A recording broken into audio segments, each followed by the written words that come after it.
pile of untouched gifts underneath the Christmas tree. There's a cobweb on the mantle where your stocking used to be.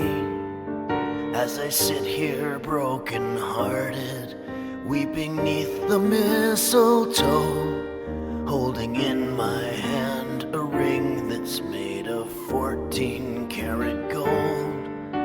And the puppy ate all of the sugar plums, and he threw up all over my lap. And I'm spending my Christmas Eve scooping up little pieces of sugar plum puppy crap. And there's a pile of unpaid collection notices scattered all over the floor. And it doesn't seem like Christmas anymore. There's a story in the news of a lady at the mall who was senselessly assaulted for some stupid hyped up doll. And there's an actor playing Santa for the children on his knee, making foolish empty promises he knows he'll never keep.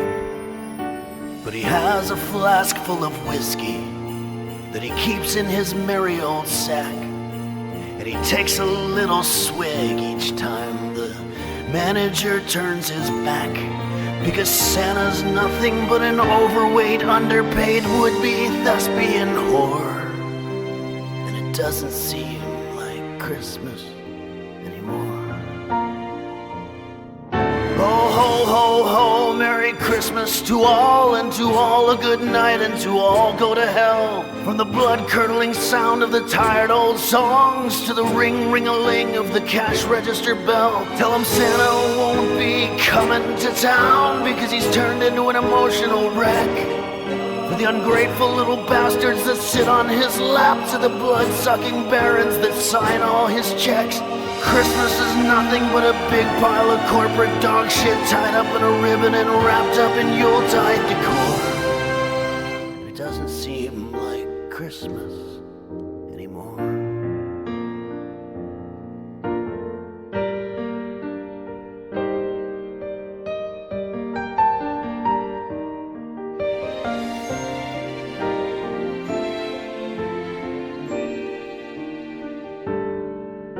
And the children are screaming and fighting while the radio plays Kenny G. And the Walmart looks like a battlefield, and the Christmas trees are covered with pee. And Perry and Bing have the gall to sing of the golden days of yore, when it doesn't feel like Christmas anymore.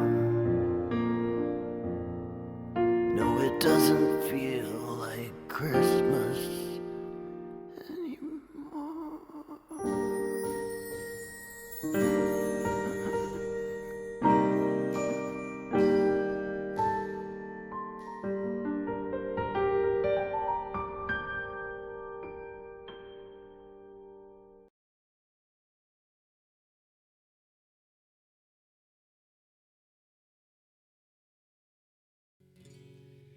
I may not be a movie star, I may not drive a shiny car, I may not be surrounded by celebrities or royalty, I may not be the Prince of Wales or the King of Siam.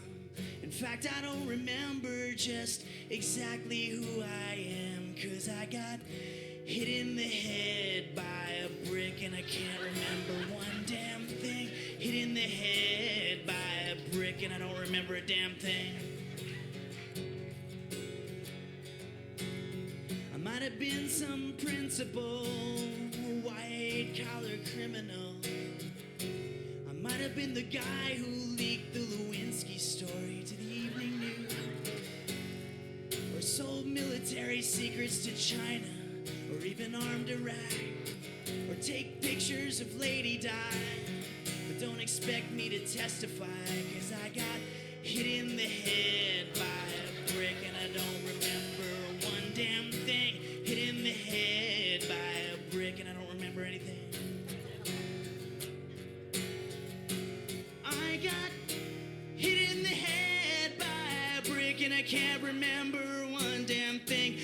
might have been a funny singer, but now I can't tell jokes and I can't sing. And maybe the bridge for this song was once a little bit lower.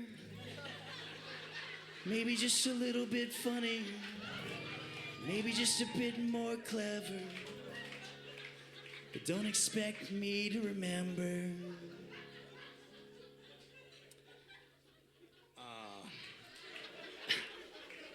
Oh yeah. We might have had a one-night stand. I might have even said I love you. I might have even promised you a mountain or the evening sky. I might have said your hairstyle sucks. I might have borrowed 20 bucks. We might have almost had it all, but don't expect me to call, 'cause I got hit in the head by a brick and I can't remember one damn thing. Hit in the head by a brick and I don't remember anything. Everybody, hit in the head by a brick and I can't remember one damn thing. Hit in the head by a brick and I don't remember anything. One more time. Hit in the head by a brick and I don't remember one damn thing. Hit in the head by a brick and I don't remember one damn thing.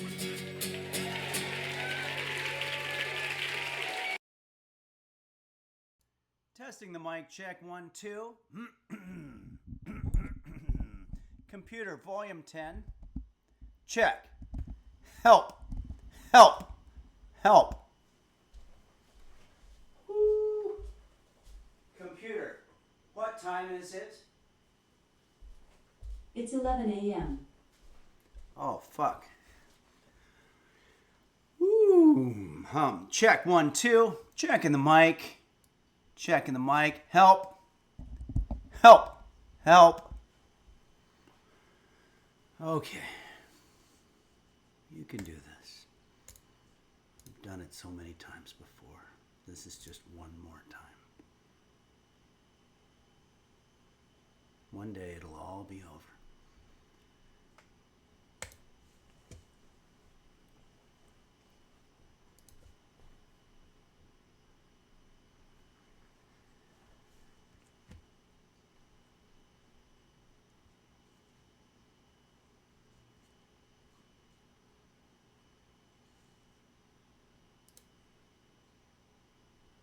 Test. Help.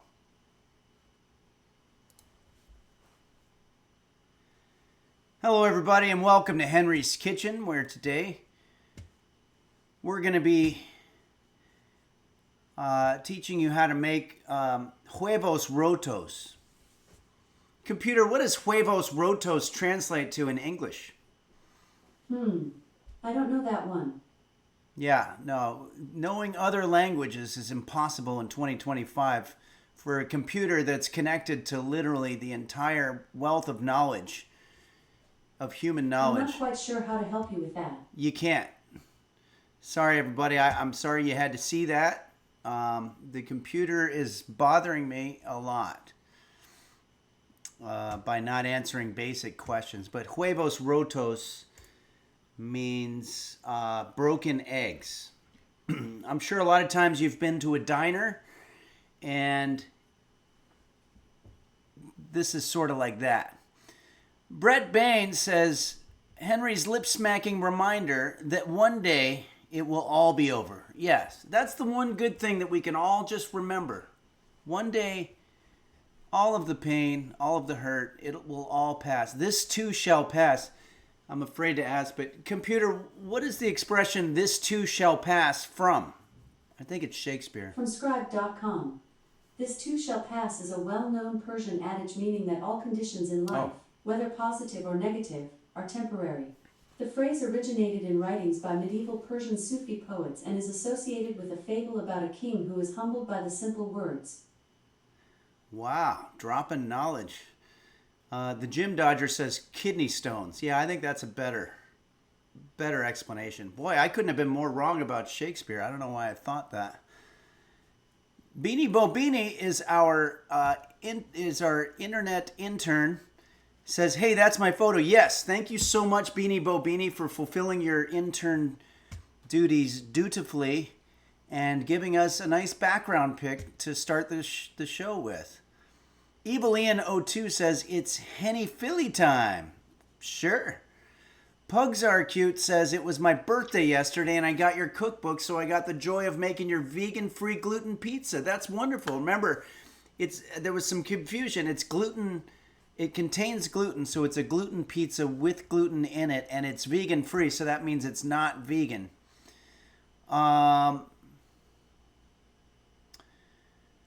Okay. There is a little bit of announcement that I want to make, and I'm not very happy to make this announcement.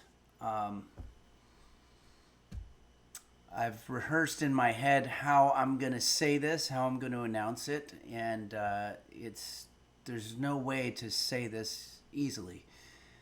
At about 5:45 a.m. this morning, I woke up to urinate, as I often do.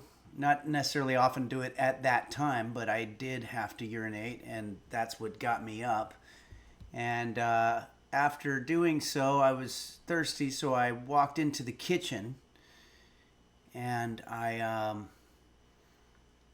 reached for a glass from the cupboard that I have that contains the glasses, and I did see a small, what appeared to be a German cockroach. Okay. Those of you who've been following along here at Henry's Kitchen know that about a year ago I had a terrible infestation of cockroaches. Now, I don't want to panic, but as soon as I Googled it, it does say that if you see one cockroach, that means there's millions of them, literally millions of them laying eggs. Each one of those millions is laying eggs that it's going to be dozens more. So it's going to be dozens of millions times millions of them in your floorboards, in your walls, even in appliances. They're all over the place. There's no escaping them. And they don't die very easily.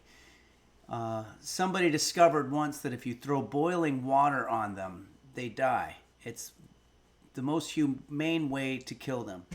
But I just want everybody to know, so far that's not affected our cooking. We are going to be cooking today. We here at Henry's Kitchen take this matter very, very seriously. And we are working around the clock to come up with a solution. And I want you to just, most importantly, don't panic. Because when you panic, that's when things happen. And I was just as surprised as you were to see this cockroach in my cupboard. But we're going to do the best that we can. We got through it last year. We beat the fruit fly epidemic of 2023 that we had in the summertime. We're going to beat this too. But as I've said before, life is going to life. And it's what you throw at it that is the way you get judged in terms of your life. Okay, well, thank you everybody for joining us here. Thanks Beanie Bo Beanie for sending us this background picture. Let's get another one. That's a beautiful picture. We've got a lot of great pictures here today, and we've got some songs. Ashkey Thanks sends us a picture from San Antonio, Texas, which I've only driven through. I haven't spent a lot of time there. Neat just subscribed. Thank you, Neat. Triple N Neat. And let me see if we have any other of these alerts here. Yeah, there's a couple. Anonymous gifted a tier 1 sub to Herbie. Thank you, Anonymous, for gifting that sub to Herbie 1. Neat. Thank you so much for your subscription. It's Kate X. Thank you for rating, sharing your audience with us, and thank you everybody for joining us here today. Let's see how many people we have. Wow, we have 0 people. No, that's not possible, is it? Is there anybody there? And did I forget to do my ad? I forgot to do my ad. Fuck. I think I might be losing it a little bit. Okay, well, I apologize that some of you might be seeing an ad when you tune in, but we're going to do the best that we can here. Van Honkerton says, I think we're in a panic situation. Well, I hope not. Oh, we have 140 viewers. That's good. I was looking at the wrong number there. Okay. Anonymous, thank you so much for gifting a 1-month tier sub to Poo Poo Poo Poo Poo Poo. Did I get that right? POO_POO. So it looks like it's Poo Poo Poo Poo Poo Poo. All in the same word. But underscore might mean it's several words, but they're conjoined for the purposes of being. Oh, Poo Poo Poo Poo Poo Poo here says thank you. Yes, you nailed it. Okay, great. I want to make sure I'm pronouncing everybody's name correctly, especially some of you that have names that are obviously from a country that's foreign to me. And I want to make sure that I'm pronouncing it right to do my due diligence and respect you and your culture. So thank you, Poo Poo Poo Poo Poo Poo. The Jim Dodger says human centipoo. Okay. Gethy says, I think it's in iambic pentameter. Poo poo poo poo poo poo poo poo poo poo. I think you'd need 2 more iambs or 4 more syllables. But what do I don't know anything about that type of poetry. Neat says poo diligence. Yeah, okay everybody. We're getting off a little bit here, but I wanted to say thank you to Ashke Thanks and Remsey09 for sharing their picture from San Antonio. This is a place called the Pearl Brewery. And it looks to me like they just put their Christmas tree up and they're getting ready for Christmas. This is a Texas Christmas if I've seen one. It's a little bit like a Southern California Christmas. It's not really a snowy Christmas. But I love seeing this. Thank you. And I love breweries. And this is all very nice. Unsuccessfully Coping says, what are you going to cook for Christmas, Henry? Well, that's a good question. We will be doing a stream. I don't know if I got confirmation of this. It's not confirmed yet, but probably December 21st, we're going to be doing a Christmas stream. And I'm not sure. There will probably be a beverage, a frothy beverage. Oh, that is. It's Kate X says yes. The December 21st will be our Christmas stream. So get that in your calendar and smoke it or whatever. Anonymous Gifter gifted a 1-month tier 1 sub to Sassy X Goddess. All right. Sounds scandalous there. Sassy X Goddess. Thank you, Anonymous Gifter. Okay. So let's go to one more picture and then let's do a song. Thanks, Ashk. Thanks, and Remsey09 for sharing your trip. Okay, Dark Aegis sends us this one. Okay, we're going to use this because this is a trippy one. This reminds me of the Bigfoot episode of The $6 Million Man. In case you were wondering what references I like to use to make me feel completely alone in the world.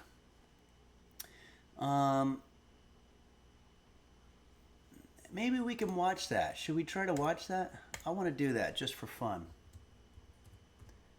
Everybody hold on just a second. I'm going to YouTube.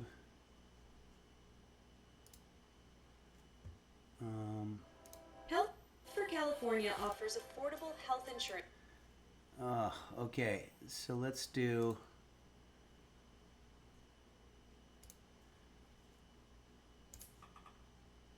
How do we do this? This is probably too much work. I need to set it up so that I can watch YouTube videos a little bit easier. K Thompson 21 says, make sure to run water. Oh, that's interesting. When running your garbage disposal during the holidays, don't want to clog your pipes. Yeah, that's a good idea. I need those pipes to sing.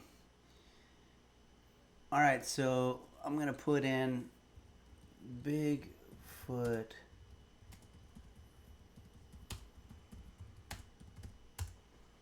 I really want to watch this right now. And I want to show how similar that background is. Wait, there's just one really quick one. I want the long one.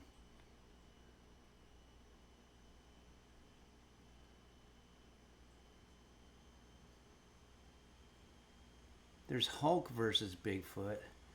Is this honestly hard to find now? Come on.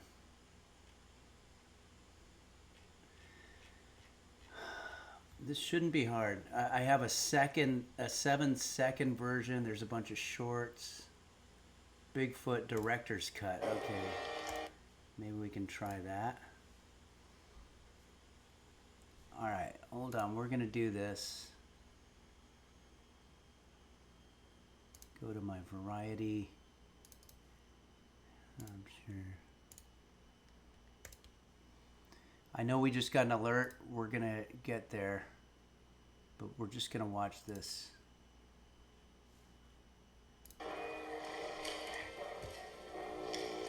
This was the most engaging television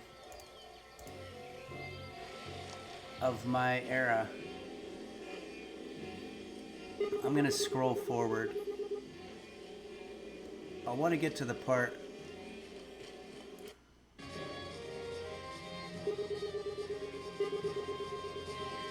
I don't think this is it, actually.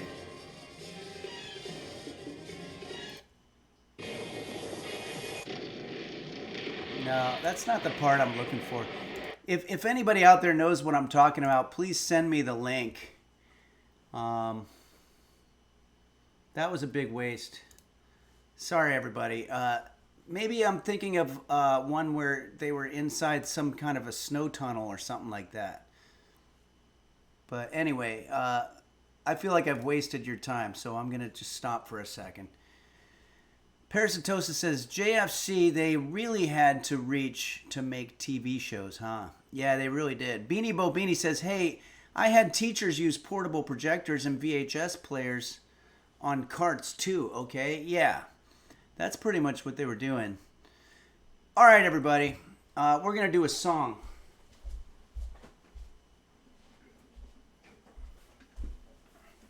I'll find the clip that I was looking for, and I'll post it in the Discord. And meantime, I'm going to go ahead and use this background from Dark Ages, one of our resident photographers. And this is a cool pic. He says, how'd you like to perform in a C-97 Stratofreighter? Wow. This one, flown during the Korean War. Is this where they get the term Stratocaster, which is a type of guitar?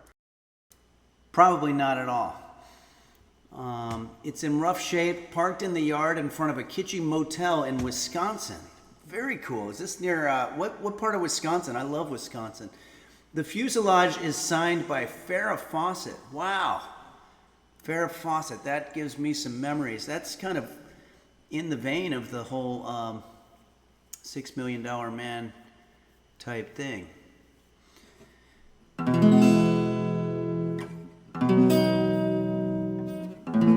Dark Ages says, not far outside of Madison, near House on the Rock. Oh, cool. It seems like there's a lot of cool tourist attractions around there.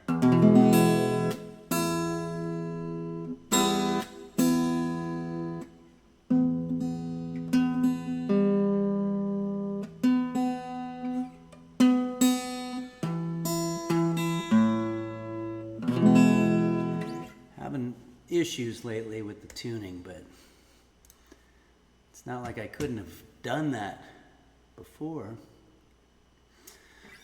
Okay.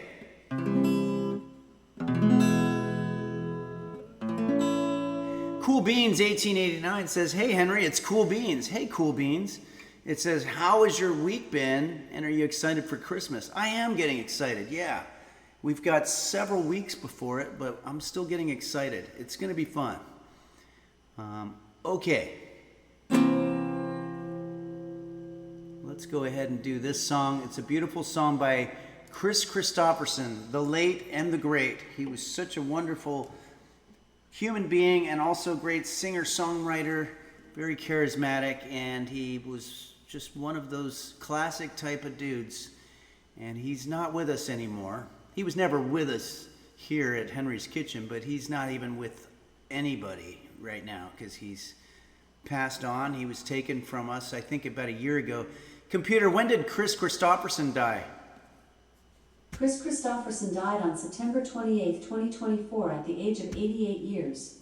Wow, 88. We should all be so lucky, huh? JSBX fan says, who took him? Yeah, there's an expression, he was taken from us too early, and it implies that someone took him, and I guess if anyone did, it would be, I think the Grim Reaper is the one of legend who takes people. So I guess if we wanted to be not using it in the passive voice, we would say the Grim Reaper took Chris Christopherson way too early. Well, not way too early, right about on time, I guess, 88. But either way, we're going to try to pay tribute to the great Chris Christopherson right here at Henry's Kitchen. And this was requested to us by Brundlefly Eats a Donut. And let's go ahead and do this. This is definitely a Jose Suicidio type song, so I'm going to do it in that sort of range, which is kind of what he does too.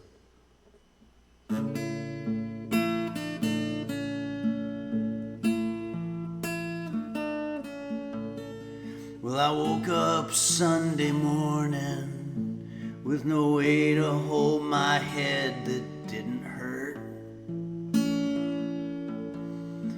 And the beer I had for breakfast wasn't bad, so I had one more for dessert. Then I fumbled through the closet for my clothes and found my cleanest dirty shirt.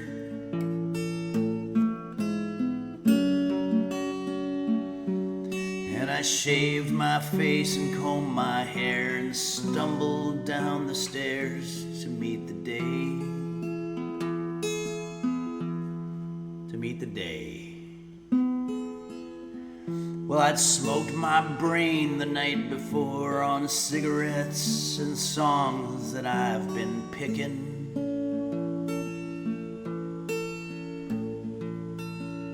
But I lit my first and watched a small kid cussing at a can that he was kicking.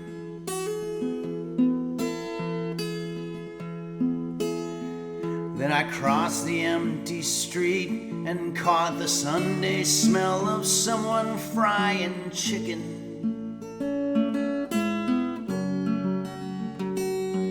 And it took me back to something that I'd lost somehow, somewhere along the way. Here we go. On the Sunday morning sidewalks, wishing, Lord, that I was stoned. 'Cause there's something in a Sunday, oh, I'm getting this wrong, that makes a body feel alone. And there's nothing short of dying half as lonesome as the sound on the sleeping city sidewalks. Sunday morning coming down. Vados says, close enough, welcome back Woody Guthrie. Yeah, I guess it is similar. Shucky1444 says, it's important to comment your performance while you're performing. I always do that. Those were always my favorite times when I'd watch Frank Sinatra and he'd be in the middle of a classic line, start spreading the news, and then he'd say, I'm very sorry everybody, that was a little off pitch, I apologize, I know you paid a lot of money to get here tonight, I'm very old, I'm gonna die soon. I never saw him live, but I imagine that's probably what he did. Okay, we're gonna go ahead and do the next verse. In the park I saw a daddy with a laughing little girl who he was swinging. And I stopped beside Sunday school and listened to the song that they were singing.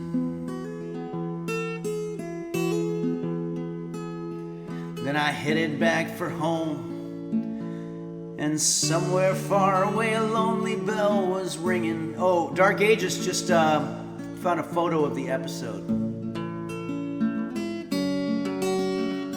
And it echoed through the canyon like the disappearing dreams of yesterday. I had dreams too once, and they disappeared, except for the one about becoming a cooking explainer, which wasn't really the most ambitious dream that I had, but you never know which ones are going to come true. On the Sunday morning sidewalks, wishing, Lord, that I was stoned, 'cause there's something in a Sunday that makes a body feel alone. And there's nothing short of dying. Merry Christmas, everybody. Half as lonesome as the sound on the sleeping city sidewalks. Sunday morning coming down.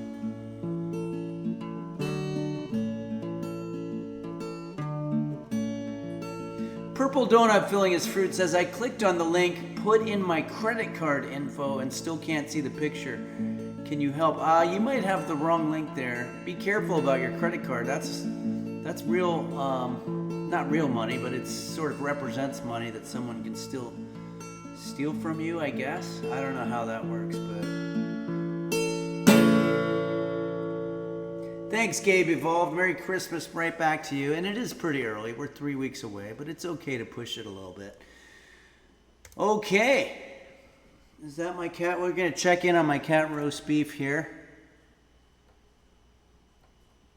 What the hell? Did roast beef go to cat heaven, and that's why we see only white? The camera's not on for some reason, but I'll go ahead and check with that. That'll be all right. I see him walking right now. He came out and had some water. Okay. Thank you, Dark Ages, for that awesome picture. And let's go ahead and find another one here. You guys have the greatest pictures. Unsuccessfully Coping sends us this one. This is cool. I like it. Now, what are those flags there? My eyes aren't very good. One of them looks like the American flag, the one on the left. And then what's the flag on the... Where is this? I'm curious. Little context here. Maybe there was context in the Discord, but I like this. The Malaysian flag is what Royal Flush 9 says. Hey, Royal Flush 2, by the way, I want to make sure you got my email. You sent me an email, and I wanted to get back to you about the Henry's Kitchen stickers do exist, and there's tons of them. For a while, the only way you could get them was to order one of the aprons and tack it onto that order. But I'm still working on trying to figure that out. Oh, It's Kate says it's the Taiwanese flag. Okay, thank you. I didn't know that. But anyway... Royal Flush 9, yes, I did. I responded. Oh, I didn't see your response yet, but I'll make sure. Okay, Vados, what a tremendous gift for your loved ones. It really is, you know. Unfortunately, the only way I've figured out how to sell them right now, the stickers cost about $1 or something like that, and then the shipping is... like $65 or something, and if it's international, it might be about the same, probably the same amount that you would put down on a car or something like that. So they're very expensive, and I'm trying to figure out how to bring those costs down. Dark Ages says, funny fact, I learned looking up that Ice Tunnel, Henry, it was apparently part of the Universal Studios backlot tour. It was indeed. That's probably why I remember it so well. 10 years old, I did that tour. And we went through it. That was part of the tour. Shocky1444 says, how much money did you make from the iconic photo? Did I make from this photo? Oh, you mean from this one? Yeah. Fortunately, it's not me stealing. It's me using it for myself, but let's just see. Computer, how much money per year does Henry Phillips make on photo print ads? From Quora.com. On average, advertising photographers in the United States earn between $50,000 and $80,000 per year. However, this range can be broader, with top professionals and well-established photographers earning upwards of $100,000 to $150,000 annually or more. Okay, that's not what I asked, but I'd probably say I'd probably bring in about 7 figures a year from my print ads. Okay.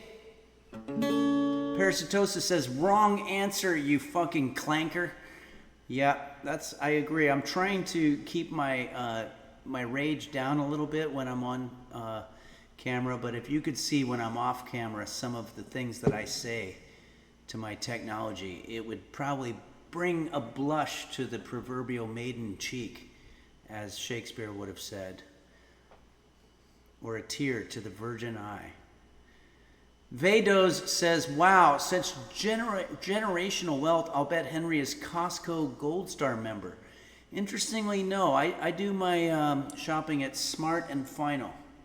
But they do make you take an IQ test before you're able to walk into the place.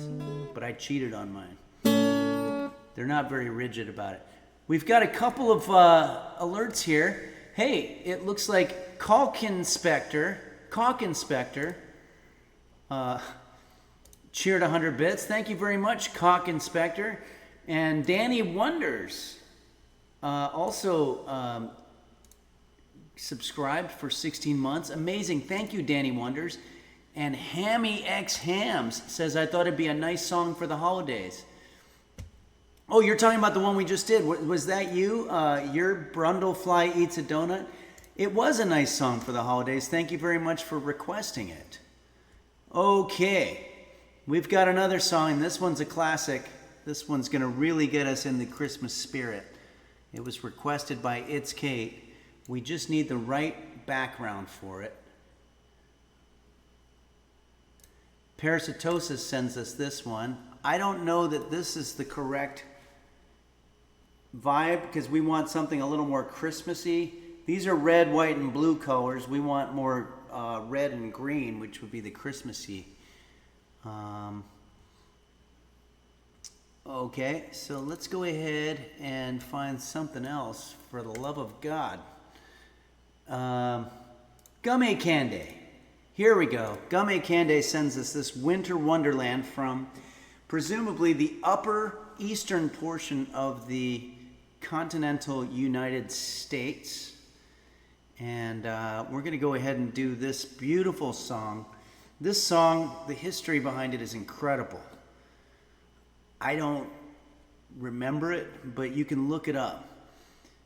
I think it happened, Nat King Cole and Mel Torme were out having a cocktail at a place called the Loose Moose near the airport in LAX. And you remember there was a big sign that said, live nudes. There's somebody in the hallway with a vacuum cleaner on. I hope that's not going to bother anybody. Can you still hear me okay? I'm going to turn the mic up. Check. Help. Can't believe somebody's got a fucking vacuum cleaner on right now.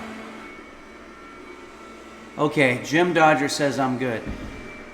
Anyway, after several cocktails, Nat King Cole and Mel Torme took a taxi back to Nat King Cole's place in Sherman Oaks, and they said, let's just write a fucking Christmas song. And let's make it so good that we're just going to call it the Christmas song. So there's not even a thing. Whatever the lyrics are, let's just make it the Christmas song. That way nobody can claim that they've written the best Christmas song. So that's what this is. It's called the Christmas song. It's the archetypal, the Platonic form of Christmas songness, if you will. And we're going to go ahead and do this. My eyes are absolutely terrible, so I'm gonna do the best I can to read this, the lyrics and the chords. And the chords are very difficult, so we're just gonna do what we can. I give you The Christmas Song by Mel Torme and Nat King Cole. Burt Bufftug is here. Hey, Burt Bufftug. Hello. Is everybody there? You can hear me and you can see me, because I don't want to waste this beautiful song on everybody if you can't hear it, because that would be a waste. I phrased that the wrong way. I want to do it for you, but I don't want to waste it. JSBX fan says seen and heard. Okay, here we go. Chestnuts toasting on an open fire, Jack Frost nipping on your nose, tiny tots being hung by the fire, and folks fall down like Eskimos. Everybody knows that turkey and some time of year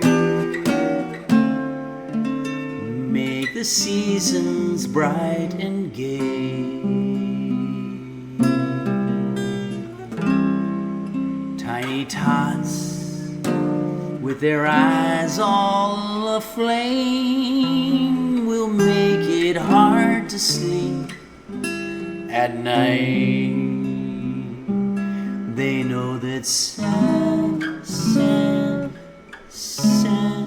they know that they know that Santa's on his sleigh. And he's got all the little boys and girls at play.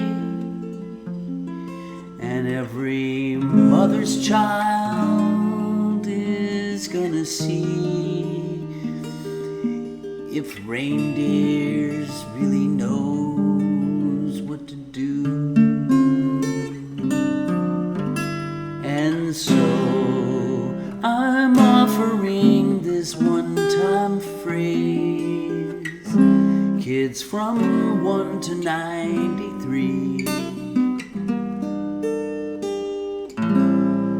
tiny tots with their eyes all ablaze. Merry Christmas to me. They know that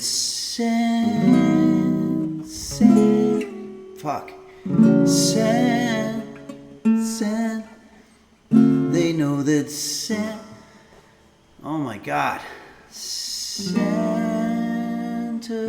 on his sleigh, and he's got all the little boys and girls to play, and every mother's child and sister too. We'll see if reindeers really knows what to do.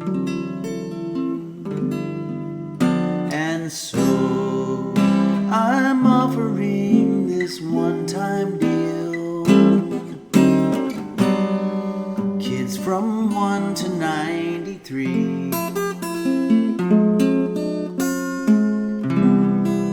tiny tots being hung all ablaze. Merry Christmas to thee.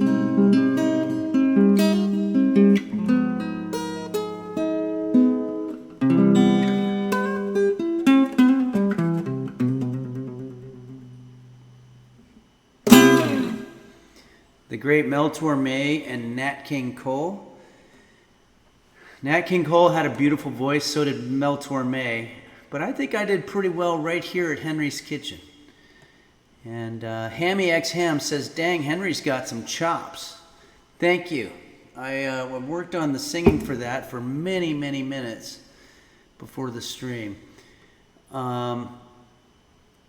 Desolate Reality says, I'm not sure why these tots are ablaze. I like my tater tots deep fried, not roasted over a fire.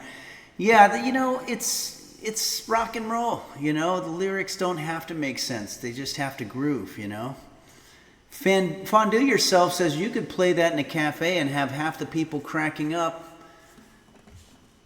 I would love to do that, while the other half doesn't notice a thing.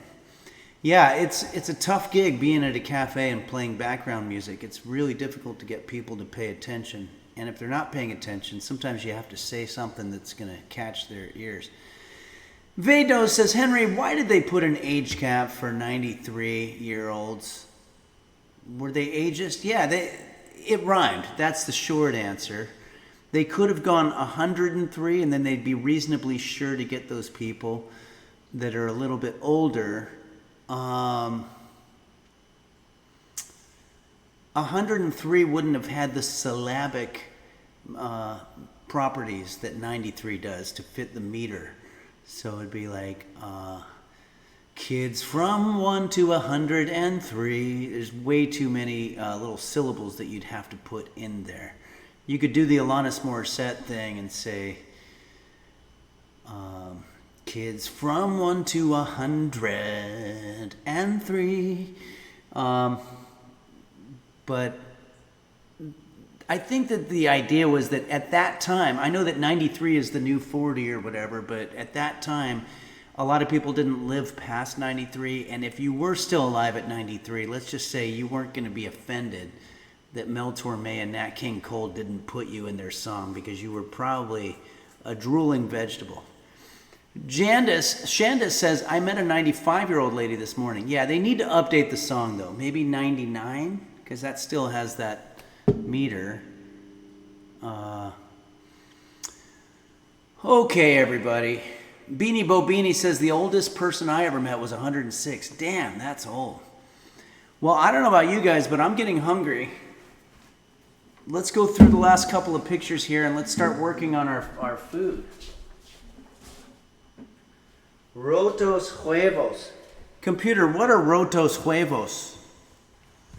From imdb.com. Toto, a young chick born the run of the litter, rises to the occasion when a rancher threatens his home and his family. Toto, a young chick born the run of the litter, rises to the occasion when a rancher threatens his home and his family. Okay, my computer has had a stroke. There's no other way that I can see why that answer would have come out. All right, Blood Snail says, please put on a coat. You're going to catch cold out there. No, this is green screen technology. I'm actually in my kitchen. I'll show you. I'm just in my regular kitchen.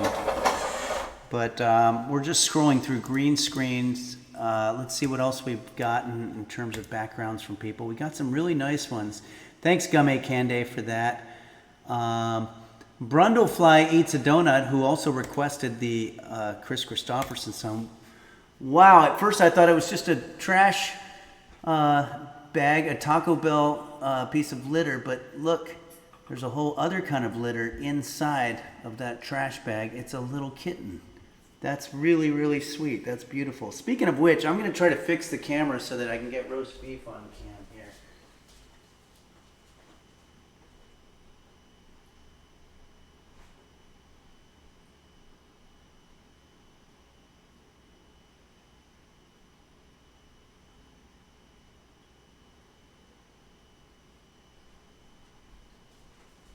I actually don't see any reason why it shouldn't be working.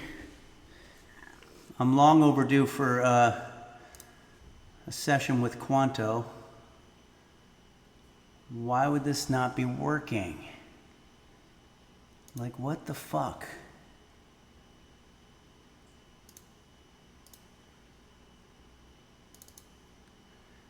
Yeah, I don't know. That's not right.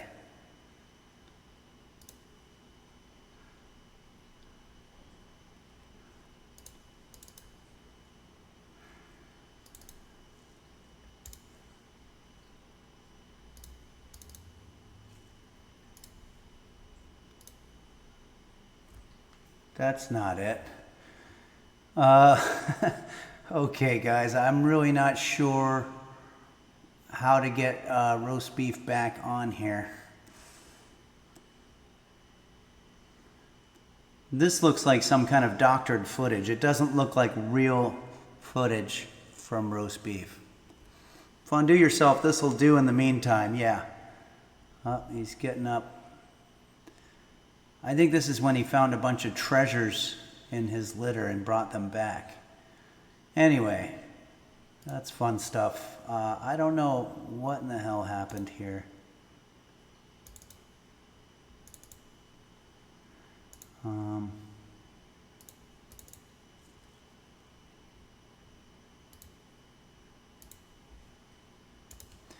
I don't know why it's not working anymore. Cool Beans 1889 says, does roast beef know the quadratic formula? No, I don't know. I don't know it. Maybe roast beef does, but I'm not sure. Pretty bummed out that we can't see roast beef right now. He looks pretty cute, but it's the same kind of shot we always do of him anyway. He's just sleeping. Karmic 715 sends us this one. I want to encourage everybody to send anything, even if it's not really a background screen or if it's just not even related to the kitchen and maybe it's just a tiny bit disturbing. Just go ahead and send it. Thank you, Karmic 715. I don't see a context for this, but it's definitely a conversation piece. Food for thought. Okay, so let's see what else we have here. Maui Girl sends us this one. Well, this one is pretty self-explanatory. This is looks like a pineapple, but it's actually a Christmas tree. Look at that. That's wonderful. And it makes sense because it's Maui Girl probably sending it from Hawaii, one of the few U.S. states that I have never been to. But I really want to go there and put some shrimp on the Barbie, as they say in Maui. Okay, let's see what else we've got here. Bono, look at this. Bono burgers? Wait, it's Kate. Are you telling me? It's Kate sent this. Are you telling me that Bono, the singer for U2, has his own burger joint? Kind of like Shaq has a burger, I think, Shaq Burger or something. I know that Shaq has something. But this is incredible. Wow, Bono Burgers. It's Kate X says, must be his side hustle. Yeah, that would make sense. Cash only. Interesting. So Bono only deals with cash. He's old school that way. Usually that means that he's trying to avoid paying taxes. Avoid a paper trail. So it also could be that he's doing something illegal and that restaurant is just a front. If anybody saw Breaking Bad, that's kind of what the premise was there with the guy's chicken place. Okay, well, I think that goes through the pictures of the day, if I'm not mistaken here. They were really good ones. Thank you, everybody. All right, well, let's start getting to work on our food here. Yeah, you're right. K. Thompson 21, that was really a PR nightmare, and I hope it wasn't U2 themselves doing that, but there was this stupid idea. Apple completely overestimated how much everybody liked U2, and they just automatically forced it on everybody's phone, and it took up all their storage. This is back in the days when nobody was streaming. You had to have the actual files on there, and it just was awful. It was really kind of the end of U2. I loved the song New Year's Day and Sunday Bloody Sunday. And then it all kind of went downhill for me from that point. Okay. And those were their first couple of songs.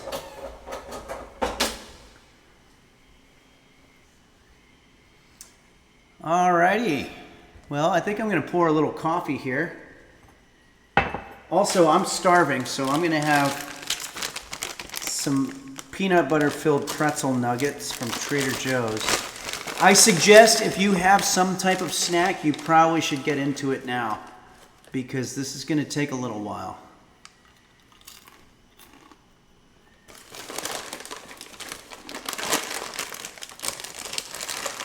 Those are good. Wow.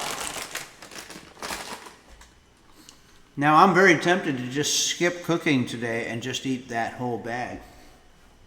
But we can't do that. Somebody had to cook those pretzels. Cooking is one of those things you just can't avoid. And if you don't learn how to do it, then you don't eat. And if you don't eat, as we all know, you die.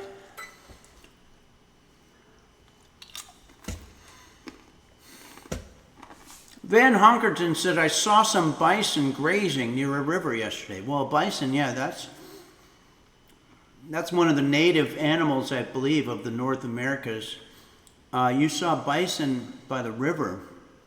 I guess river bison, river bison. Reverb is on. The reverb is on. Oh, okay. Van Honkerton was trying to give me a code there that the reverb is on. I'm sorry, I heard it loud and clear. Thank you.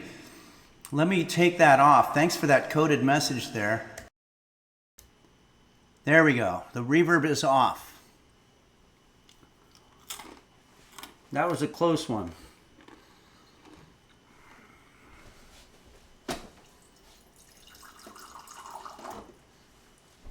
Gonna have a little bit more water.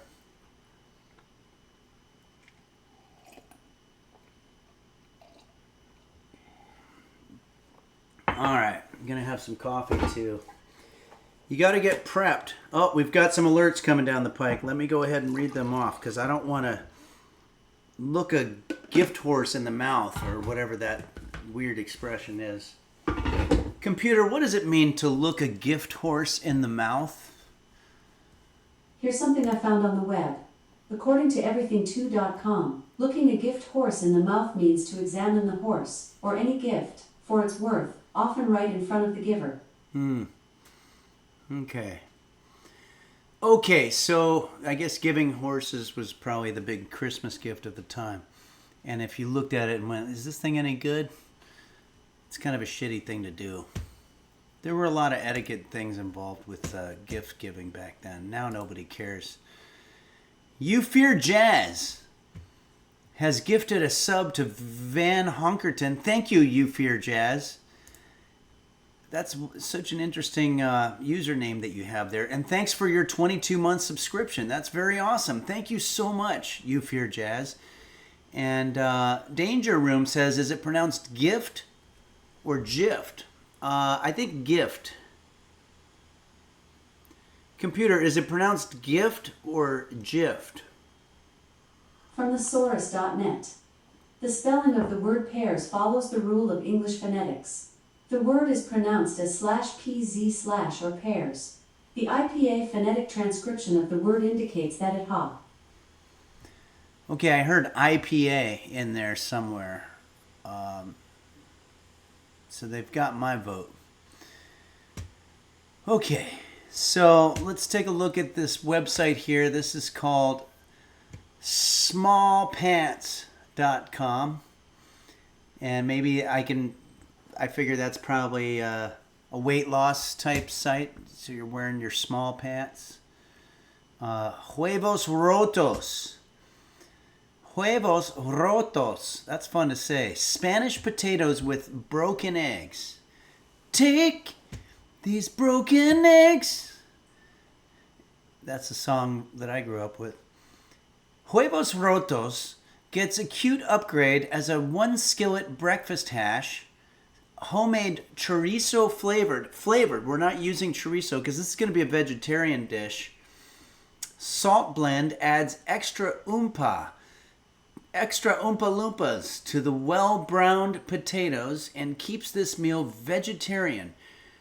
Perfect for breakfast or brunch, but also a great weeknight dinner idea.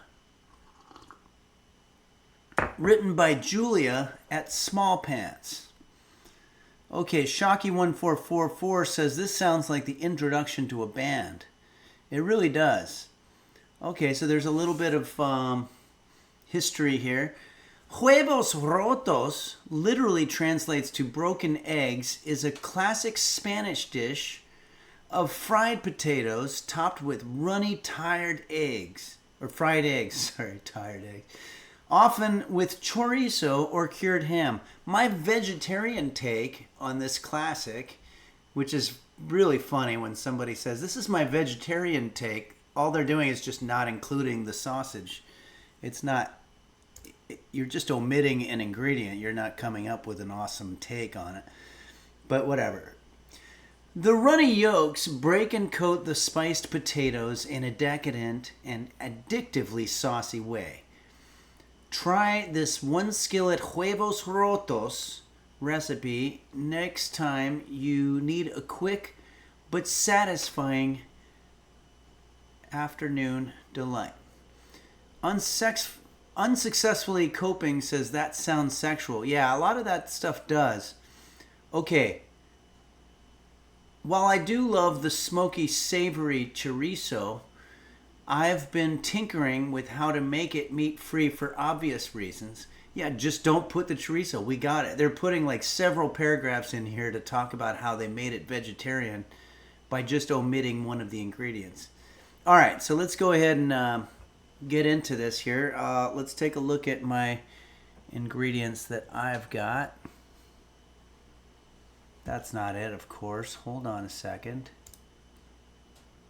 Whoops, that's our intern, Beanie Bo Beanie. How do I get to... There it is. Okay. So we've got these potatoes. Kind of unusual potatoes. You want 4 of them.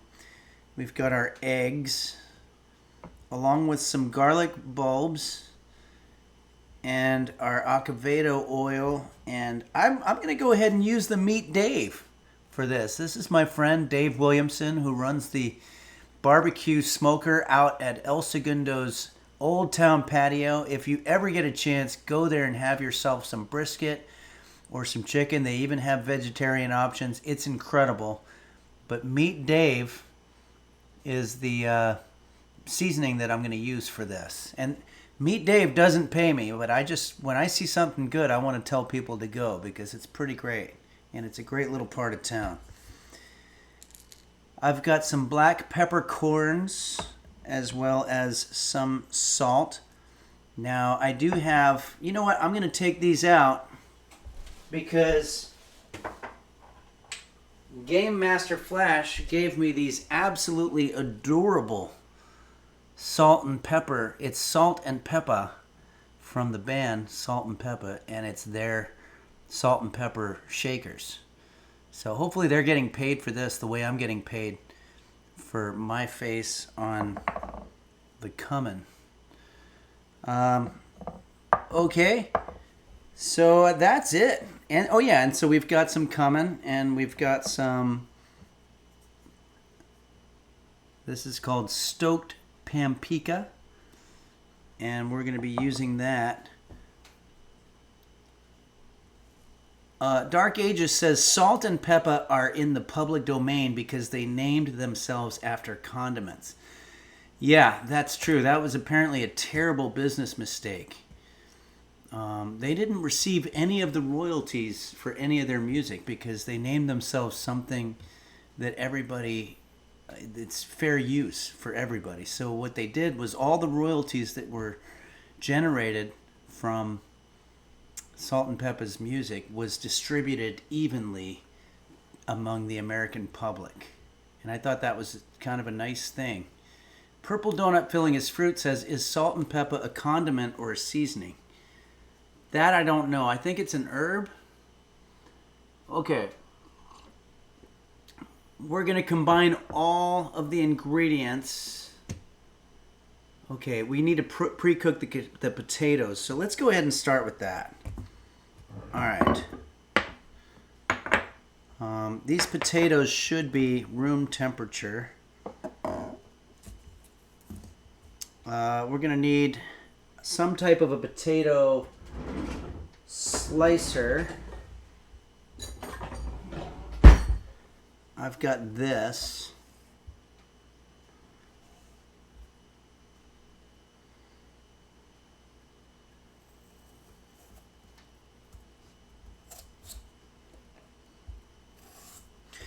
You don't have to rinse these potatoes, even though they're filthy. I got them from the farmer's market, but I'm taking the skin off, and the skin is the only part, physically speaking, that it's possible for someone to soil with their dirty hands. So if I take off all the skin, then theoretically there should be no tainted parts of the potato. If anybody has contrary information to that, please let me know, because I am a little OCD when it comes to rinsing off anything that you get from the farmer's market. Hundreds and hundreds of people had their dirty fingers rummaging all through that stuff, picking up things like apples, and this one's not good enough, it doesn't pass the purity test and all that stuff. And then somebody's got to buy it at the end. Okay. Danger Room says, remove the potatoes taint. Yeah, I guess that's one way to sum up what I said. JSPX fan says, skinning sounds brutal. Yeah, this thing, anybody see the movie Weapons? They actually had a scene with a potato peeler, and I've never looked at a potato peeler the same since then. Royal Flush 9 says, that's pretty cool that the cheese slicer is a perfect peeler. Oh, is this a cheese slicer? I didn't even know that. Hey, I am ex Angelina says, hey, right back to you. Names Jeff says, it would be pretty funny for your next video if you got an abnormally large knife to cut something small. Yeah, that would be good. I would definitely have to wear some type of hand protection, though, because I do not want to cut myself at the moment. Flushin Snarf says, where would we insert the potato thermometer to check the potato's temperature? I don't know that I'm going to do that. I've kind of got this down. I'm going to put these potatoes in the microwave for 2 minutes, 1 minute on each side, and then I'm going to put them on the cookie sheet and bake them for about 20 minutes or so. So I don't think we're going to be doing all kinds of internal temperature type stuff. I don't know. Computer, what is the ideal internal temperature for a potato? From plodcravings.com, potatoes are done when they reach an internal temperature of 205 degrees Fahrenheit. Yeah, 205 degrees. That's absolutely ridiculous. And that's not even meat. That's just a veggie, and you're going to cook it to 205, I think, is technically boiling, right? Computer, is 205 technically boiling? I'm not quite sure how to help you with that. Of course you're not. Computers are not any match for regular people, or at least smart people. Hammy X Ham says, I think something is preheated. Yeah, the oven is currently preheated, so that means time to hustle. That means it's time to play ball here. I'm going to have to take at least 2 minutes to put these potatoes. Oh, no. I literally just cut myself. I hope that doesn't turn into a thing. That was pretty stupid, the way I was just cutting it with that blade right there like that. Don't do that. Okay, let's cut these a little bit. I'm going to put them on a plate. And if you're worried about what to do with the skin of the potato, then you have a problem. You have OCD or something like that.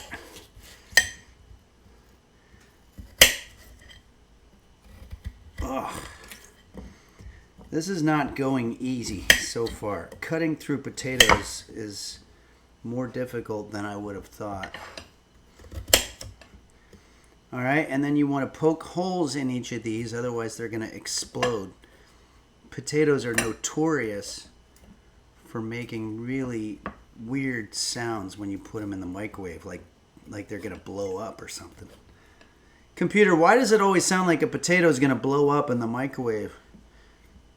I'm not quite sure how to help you with that. You know, you're really the worst sidekick ever. I mean, I've listened to a lot of podcasts, and usually they'll have a podcast sidekick where they'll be like, hey, what is this? Can you look it up? And I've got a computer that's connected to the entire, all of human intelligence right there, the entire internet, and it doesn't know why it makes that sound.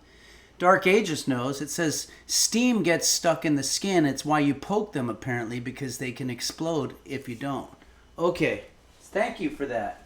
I don't know where you got that information, but it wasn't from a computer. Okay, I'm going to do 1 minute. Meantime, let's go ahead and, in real time, I'm going to go ahead and throw away these shreddings. Beanie Bobini says, my mom blew up a whole spaghetti squash in my microwave once. Oh, I'm sorry to hear that. Vados says, my grandpa died because he didn't poke his potatoes. First bite blew his head clean off. Oh, that must have been very difficult for you guys as children.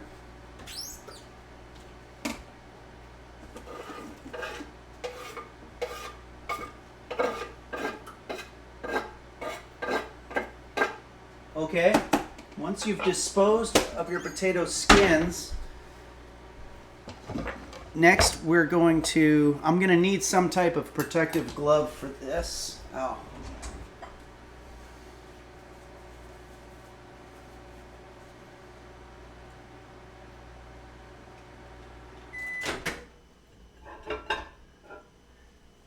You want to have it so that you could put your knife into one of the potato bits with some resistance. I think that's probably good. Let's go ahead and cut these now. We want them to be just a little larger than bite-sized. Now, anybody out there who's been learning from Henry's Kitchen for a while will know the answer to why we do it that way. But I'll tell you, it's because these are going to shrink a little bit. So you don't want them smaller than bite-sized. You want to predict how small they're going to get. So you're going to start with having them just a little bit larger than bite-sized. And that means that they're going to be perfect in your mouth. There's nothing worse than biting into something that's less than bite-sized, because now you're either going to have to put 2 of them in there, or you're going to have to just skip the eating experience altogether. But how much is bite-sized? Well, it's whatever you think a bite-size would be for you personally. Okay, I think these are just about cut. Now, I'm going to give them another zap, maybe 30 more seconds.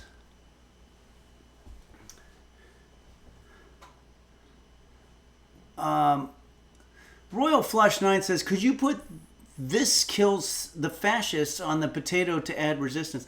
This isn't any type of resistance in terms of politics or anything. This is the resistance that you feel when you're trying to put your knife or fork into the potato.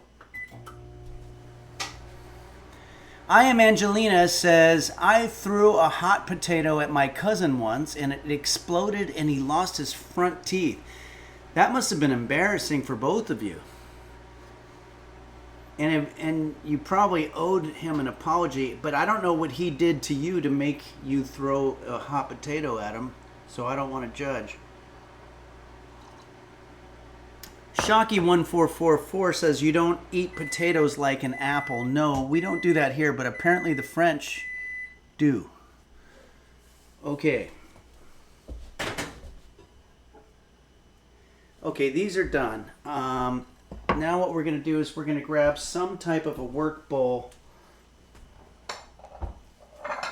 which I have here.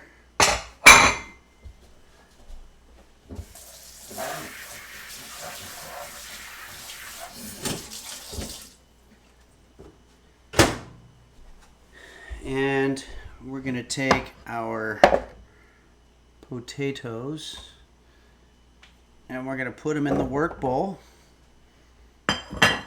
And we're going to grab some of our avocado oil. How much to use? Well, don't forget, every capful for everything is always 1 tablespoon. It might be different shapes. Some are smaller, some are larger. But it's one of those things where a standard, and it's all across the world too, it's not just in the U.S., it's always 1 tablespoon in a cap. So I don't need to pull out my tablespoons, and that's another dish that I don't have to wash afterwards. So I'm going to put 2 tablespoons. Let's do 3. Let's do 4. Avocado oil doesn't have as many calories as some of the other types. IMX Angelina says, is it true for vodka caps too? Yeah, I think so. Every cap for everything is always 1 tablespoon. Okay, so now we're going to use some of the Henry's Kitchen cumin. Now, it's not Henry's Kitchen cumin, it's regular cumin, but I put a sticker over there. And those stickers are available. I just have to figure out how to package them and ship them. I'm going to work on it because I think they are a little bit of a hit. We have the same thing here with the stoked pampika. That's going to give you your heat. And, ooh, that smells good already. And now we've got our salt and pepper shakers. Oh boy, that stoked pampika smells good. And I think I'm going to use a little bit of the Meat Dave.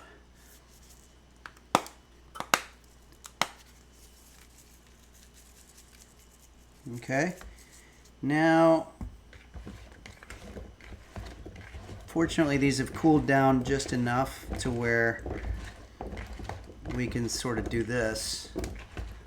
Maui Girl says, just don't use it to make cupcakes in Louisiana like that lady served to the school children. I don't know the current event you're talking about, but it sounds scandalous. Beanie Bo Beanie says, hey Henry, how long have your eggs been room temperature? Probably about 2 hours. Is that going to be okay? I am going to cook them in a little bit.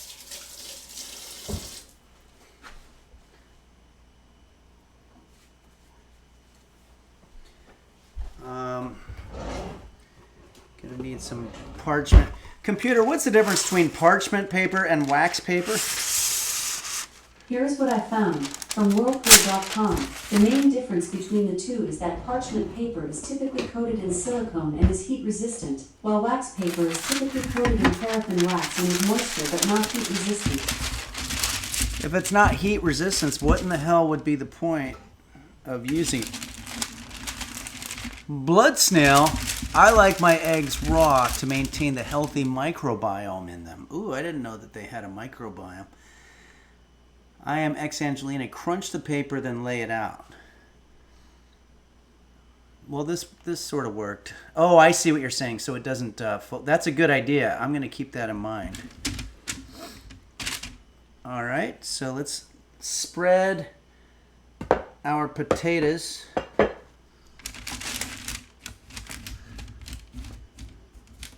out like so.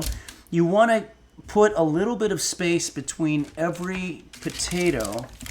And the reason we do this is because you want to give them time to breathe during the cooking process. When you're cooking something, you're basically heating it up. And that's kind of what we're doing here. I don't know if a lot of you guys have been to a diner. Okay, and you want to get them in one single layer. There we go. Pretty much like that. I think that'll be okay. Beanie Bo Beanie says, so they don't steam each other and roast instead. Yeah, good call. Good call. Thanks. That's our intern, who actually seems to know more about cooking than I do, which is good.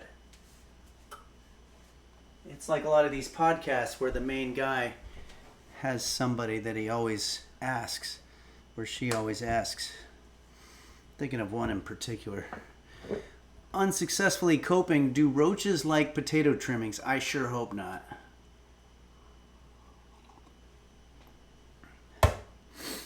Fondue yourself. Mind blown.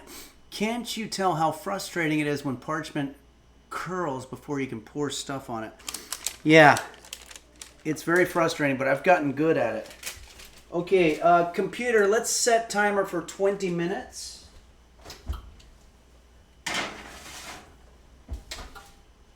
Computer, let's set timer for 20 minutes.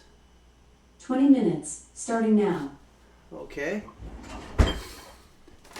Let's check in with you guys. Let's see if there's any alerts coming down the pike. Thanks again to You Fear Jazz for gifting a tier 1 sub to Van Honkerton.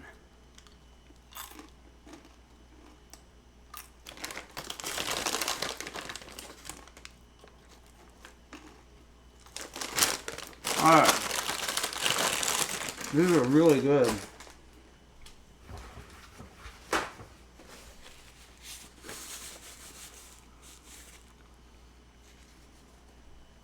Alright. Next, we have to work on our huevos. The potatoes are done, or being taken care of. Now, in a medium non-stick skillet, heat the oil until you're smoking. Cyceleste says, computer is going senile. Yeah. I'm not quite sure how to help you with that. We know that. We know you can't help us. Computer, who played the skipper in Gilligan's Island? The main male character, Jonas the Skipper Grumby. The main male character, Agent 1. The main male character, Captain John Silver. The main male character, Colonel Watney. The main male character, Deputy. See what I mean? The main male character, Dr. Marshall Matt Computer, Dillon. stop. Computer, play the song Mountain Dance by Dave Grusin. Computer, play the song Mountain Dance by Dave Grusin.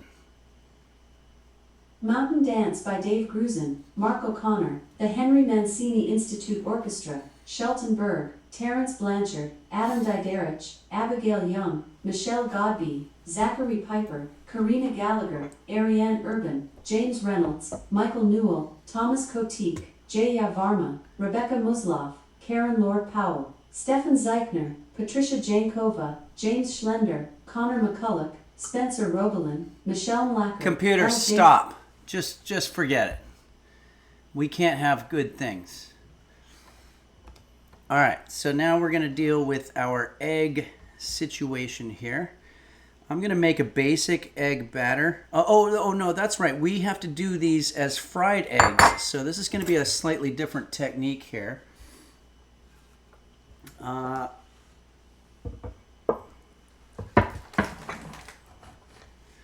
got an infrared stove here, and I have it's not a non-stick skillet, it's a stick skillet. As you can see, everything that I cook on this sticks. They called it a non-stick skillet when I bought it. They should have called it a stick skillet or a non-stick or a no non-stick skillet, because it literally does the opposite of what they said it does. So I'm gonna turn this on. Not too hot, because then it'll stick even more. And I'm gonna put a ton of butter on there, but it's still gonna stick.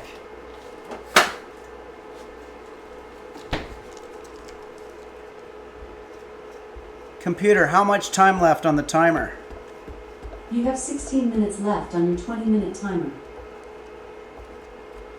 I'm just going to put so much butter on there that it's going to be impossible for it to stick. But it's still going to stick. Mango Bay for Life says that pan looks toxic. Well, what you're seeing is the residue from other meals that I've had that have stuck on there. Hammy Ham says, yeah, It was an update. She has a new voice now. It's strange. Oh, really? I missed the Santa Claus on Alexa. That was nice. Vedos says we call that seasoning in the industry. I've heard a little bit about seasoning.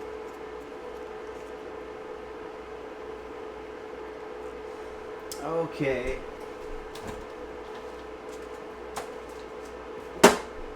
Now, when we're making fried eggs, I don't know if you've been to a diner, but literally, we just want to get the egg on there with no interruptions. We're not stirring anything. We want to leave the yolk in place. That's why it's called Huevos Rotos. Literally means broken eggs. Might have just contradicted myself there. Hold on. Okay, that's one egg. Perfect. Now we're going to do the other one.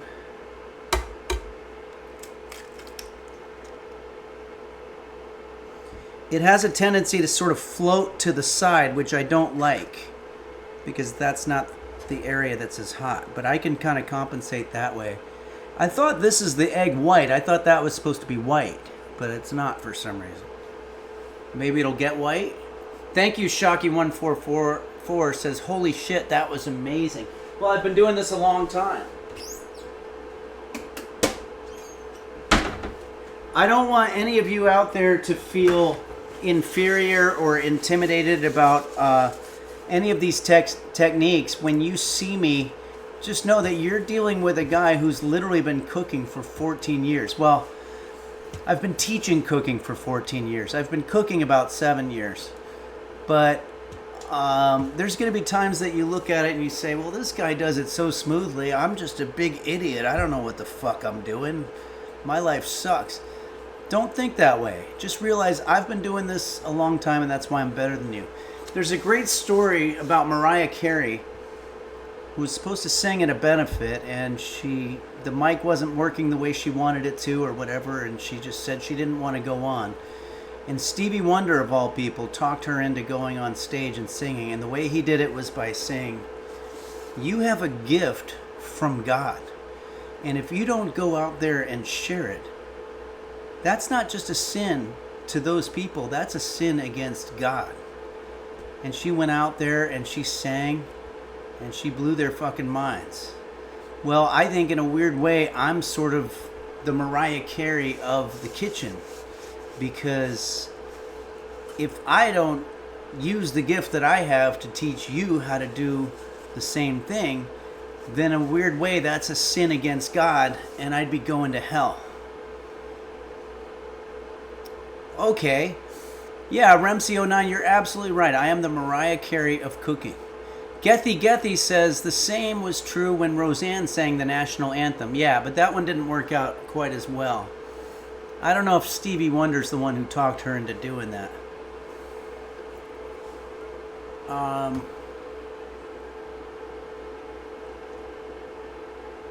All right. So while we've got this cooking, why don't we do a little bit of seasoning here? And let's be careful. I don't want to do too much. I'm going to use a little bit of our Meat Dave from the Old Town Patio in El Segundo.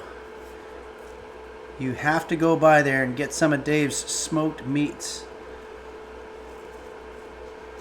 Okay, I'm going to use a little bit of that, and then I don't know. I wasn't a big enough fan of salt and pepper to know which one's salt and which one's pepper, so I always have to look at the bottom side to see if it's salt or pepper. But in doing so, I'm actually seasoning it by accident. There's really no way to avoid it. But there's my salt, but I'm going to use both anyway, so it doesn't really matter. If you're using both, you don't have to tell the difference between salt and pepper. Oh, IMX Angelina says I already put some on. Shit, I did not know that. That's not good news. Okay, so these are turning into fried eggs. You can see this is starting to get kind of white here.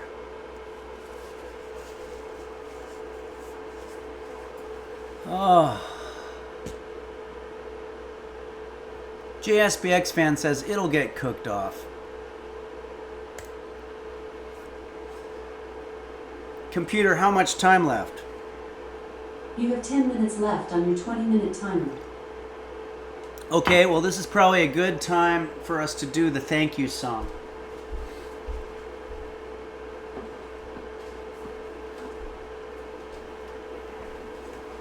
This is a little song. For some reason, I feel like I forgot to do it on Sunday. But maybe I didn't. But I'm going to put the reverb back on. We're going to do a little song here. We had so many technical problems last time, and I'm glad they're not happening now. This is a song that goes out to you, the users of Henry's Kitchen, and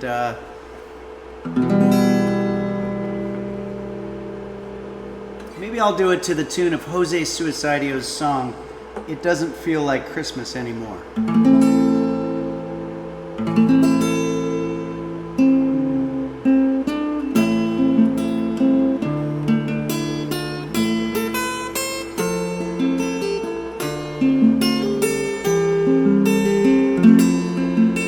Hammy X Hams, if you have a username, then you are a user, and it's never too late to become a user. Fucking Dingo Bob Dom Beef Hot Bear 1110 Do Dingle Doggo Dr. Flanges and Bacchus Shane Yes Beelsby Mochi's Nirvana. It's Kate Kairos, Bumble Vision, the LGX, Chef Reactions, Husky Boy, Bill Larkin Music, the Toily Nim, and Moon, Amaru, Orca Mind, S-Vanded Bonnie, Dazzle Capillary, Little Web, Boris and Vanilla, Parasitosis, don't forget Quanto, Embry 225, Yarchasm, Nico, Tezo, Michael Buble, 4422, Potato, Cat Breeder, Ocean 64, Midnight Faded, JSBX, Fan, SD Tits, Pool Boy 789. And it doesn't feel like Christmas anymore. D's Nuts Game Master Flash, the Cat Food Taste Tester, the Chironex, Mochi's Nirvana, Red Hot Hibachi, Ransom GR, SD Tis, Michelle Effie, Dazzle Cat, Zodbane, and Toke My Nuts, Saguaro, Uberito 5555, Dinosaur, JV's Text, Sickly Boy, BLSB, Hand Lips 1, Caitlin's Kitchen, Lacey T, Purple Donut Filling is Fruit, Tankard and Borsonvin, Zodiac Tone, Gary Busey, ASMR, Lurk Bullshit, this Nova Galarian, Mr. Gooseberry VT, Hen Lips 1, etc. And it doesn't feel like... Somebody said, Beanie Bobini said, what about Quanto? I think we said Quanto, no? And it doesn't feel like Quanto anymore. I am X Angelina says, my cat just ran away. Oh, I hate hearing that. I love these cats so much, and it's very sad to hear that. I hope you find your cat. No, it doesn't feel like Christmas anymore. That was It Doesn't Feel Like Christmas Anymore with the words to thanking... Wait, I did thank Quanto. Thanking everybody. It says, don't forget Quanto at the end of the third verse. Yeah. Anyway, we can roll back the DVD and see if we can find it. But let's see how we're doing here. Okay, I think our eggs are pretty much ready. I think. So you want them to be solid at this point. One other thing I like to do is to cover them. This thing's too big, obviously, but I'm going to turn it off and I'm going to let it sort of cook in its own heat there. Oh, we've got an alert that just came down the pike. Let's see who this is. Whoa, we got a couple of them. The Chunks has subscribed for 24 months. Thank you, The Chunks. I appreciate that. It says, felicitous compliments of the gorging season to you and yours, Henry. And Many happy returns. Thanks for all that you do for we humble users. Wow, what a very politely written and eloquent, nice, festive Yuletide message that was. Thank you, the Chunks, and thanks for your support and your subscription. It's good to see you. You say many happy returns. Are you talking about returning the gifts on the 26th, the day after Christmas? It's not usually the happiest time, but I appreciate your wishing it to be happy. And maybe it will be. What the Duck for 41 months has subscribed, and it says, "Hey Henry, Henlip's Roast Chef was my most used emote in my Twitch recap this year. Thank you for all the amazing cooking explaining this year. Also, what happens if I forget Quanto? Please clarify." If you don't remember Quanto, you're just sort of walking east of Eden, I guess. Computer, what does it mean to be east of Eden? I don't have an answer for that. Well, of course you don't. I am ex Angelina says, "Can you make the eggs sun side down and your reverb's still on?" Oh my God, I'm screwing up everything. Hold on a second. Let me get rid of the reverb. Check 1, 2. Okay, I think these eggs are ready. I don't know if I want sun side down. I think I'm going to leave them like they are. Computer, how much time left? You have 4 minutes left on your 20-minute timer. Okay, so we'll cook those just a little bit longer. This, I don't know. I think we're going to just kind of... Let's start getting ready for our presentation here. I'm going to get a big bowl.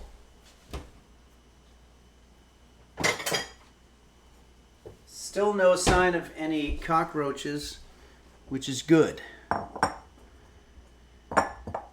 This is where I'm going to put my potatoes in. No, this is too big of a bowl. We only used the small potatoes. So let's use... I think we could probably use one of these green ones. And what's oh yeah, this one we didn't use. Yeah, we'll use this. This will be okay. And should be ready real soon here.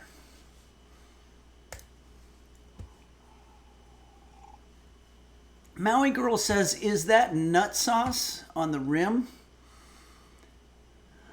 No. This is a reference to my latest video on YouTube. Don't forget, every Tuesday now, every Tuesday morning, I'm uploading a Henry's Kitchen lost YouTube tutorial recipe for the next 6 months or so, because I have tons of them. And that's going to be a lot of fun. So if you can, subscribe to the YouTube channel, and you should get alerted. Hopefully they'll alert you. So the latest one that I did was Henry's eggs with pine nut sauce. Royal Flush 9 says, "I really appreciated Henry's homemade pumpkin pie video." Yeah, that was a lot of fun with Cecily. A lot of people recognized from Cecily. She also has done some acting and was in The Highwayman. Shocky1444 says, "The video was a banger. Even thought I already saw it as a proud $1 Patreon subscriber." You probably did back in the day. Thank you, Shocky. That's very nice to hear. I really like when you encourage me for this, because it's all I do now. I feel like I'm just always knee deep in tons of cooking shit. And I don't know how much I love it, but if I know that you're enjoying it, I'm going to keep doing it till the wheels fall off. Franz Schubert says, "Any tips on how I can stop eating so much trail mix? Think it's going to kill me." Well, it's better than whatever I'm eating. These pretzels filled with peanut butter. I don't know. The only way I can say it is just don't buy them and don't have them near you. Miss Stalker says, "I spotted you in Silicon Valley immediately when I first watched." Awesome. Thank you, Miss Stalker. That was a very fond memory for me. Super fun to work with those guys, and it was just great. Parasitosis says, "Fuck, I'm back. Just got done calibrating a clusterfuck of a weight cart. What did I miss?" Oh yeah, that's right. Parasitosis is our designated weights and measures authority who works for the Weights and Measures Authority. in the United States. Sociopathogen says you should probably stop hiking just to be safe. Yeah, that would probably do it. Okay, computer, how much time left? You have 20 seconds left on your 20-minute timer. Okay, well, we've successfully killed time with filler so that we could get our potatoes going. I'm going to need to really glove up for this. This is going to be very hot. I'm going to double glove.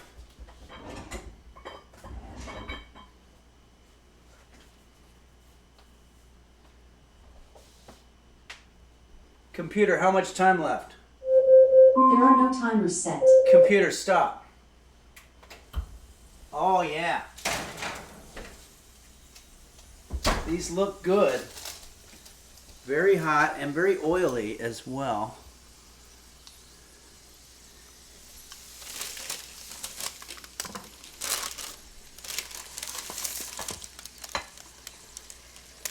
This might have been a stupid way to do this, I think. And also that bowl was just a tiny bit too small, but I think we kind of did it. All right, I'm going to put this back in the oven. Wow, that's hot. This is hot stuff. Make sure you clean your counters for this very reason. I forgot to clean my counters, so I'm a little worried.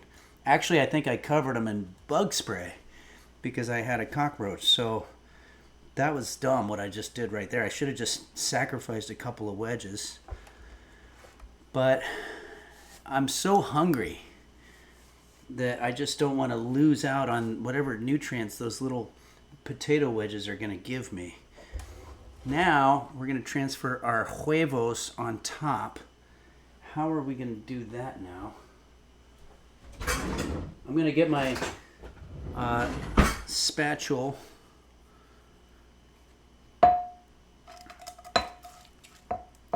See, it's not no stick, it's stick. But fortunately, I made 2 eggs. They should call it no non-stick or something of that nature. This is a pisser. There's no way that's going to come off. What do they mean, no stick? Computer, what does it mean when a pan is no stick? From Quora.com. If it is not non-stick, then we have to say the seasoning is suspect. There are 1,000 how to YouTubes on seasoning cast iron. The cook person needs to understand that you cannot force a cast iron skillet to become non-stick. There is a process there based on heat, cooking oils, and time that needs to be followed. Kind of off. That really wasn't what I was asking.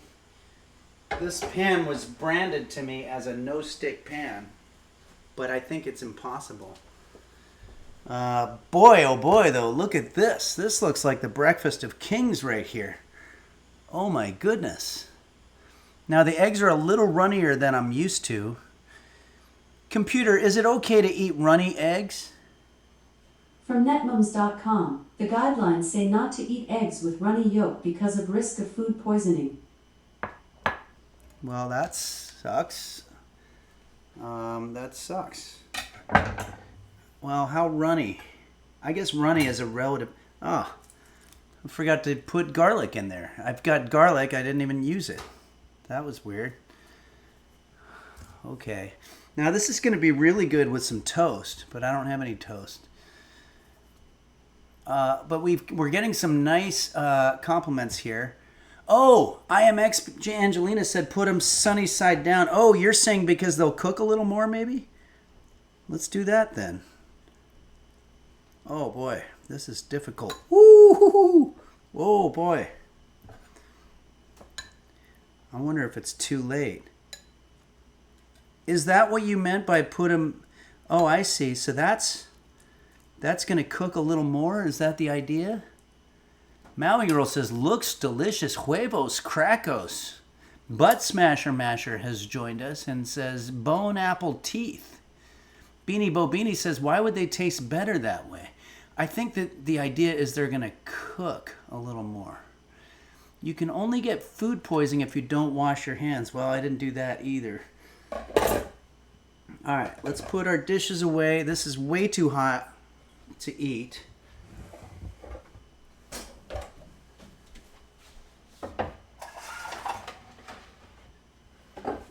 starting to get too much shit here. Put away the meat, Dave. Salt and pepper.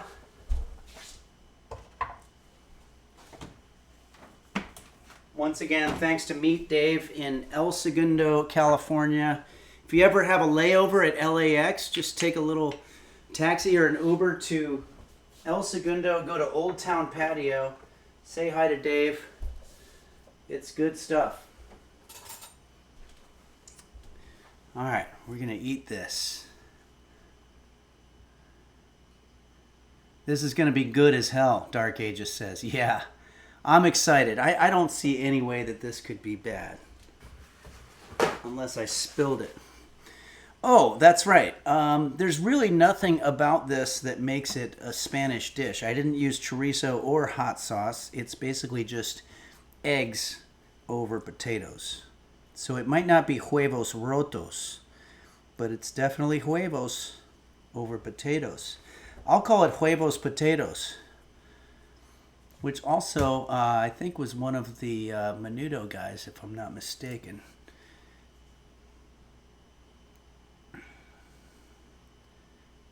Okay. Hey, Hammy X Hams says, cheers, cheers, cheers, cheers, cheers. Thank you. 55 bits. Amazing. Thank you, Hammy X Hams. And thank you, Butt Smasher Masher, for your cheering and sharing your bits. And Ducci Pro subscribe. Thank you. Blood Snail says potatoes are from Central America, so yeah, it's Mexican in that way. Oh, I didn't realize that. Is that true? Computer, is it true that potatoes come from Central America? From Quora.com. Potatoes, Solanum tuberosum, are not native to North America, as they originated in the Andes region of South America. The domestication and cultivation of potatoes began in the high-altitude areas of present-day Peru and Bolivia by indigenous peoples thousands of years ago. South Central. Oh, so from South Central America. Oh, yeah. I've heard of that.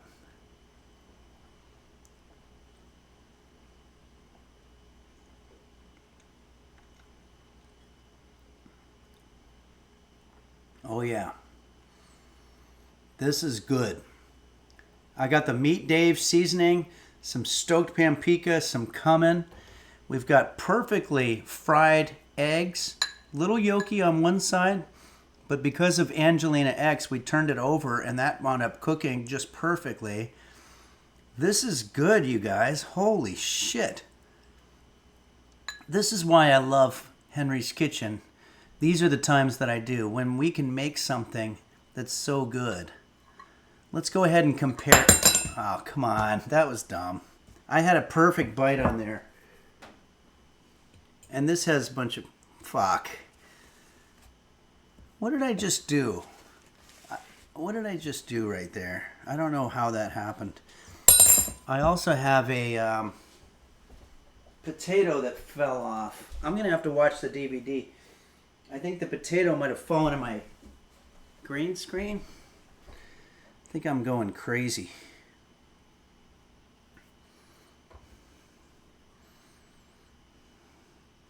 It's probably fucking delicious. Let me just have another perfect bite here with some yolk. I kind of wish there was more egg, but a lot of the, I mean, half the egg stuck onto the freaking no-stick pan. Okay. McFlurry Mac says, I would eat that off a car tire. Yeah, I think I probably would too. I'm so hungry right now. Dazzlecat says, citronella spice. Yeah, I've got... Ah, so disappointed. Okay, here we go. Still very hot, even with blowing on it. Wow.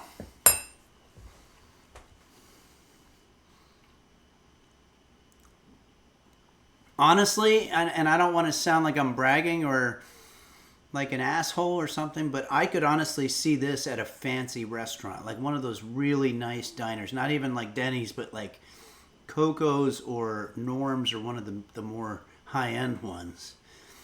Jackie Faye says, you did it again, Henry. Way to go. Thank you. This worked out really well. And you know what? I'm going to go ahead and eat this part too.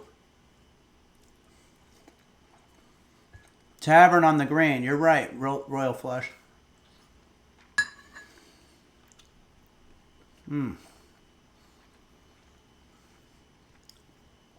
Yeah, this is really good. This is going to be a nice thing for brunch. You could have it for breakfast or anywhere in between. Butt Smasher Master says, will you be finishing Heavy Rain today? I doubt I'll be finishing it, but I'm going to play it. We'll play it for about 20 minutes and see how far that goes. I'm told we had an hour about 20 minutes ago, so probably another 40 minutes.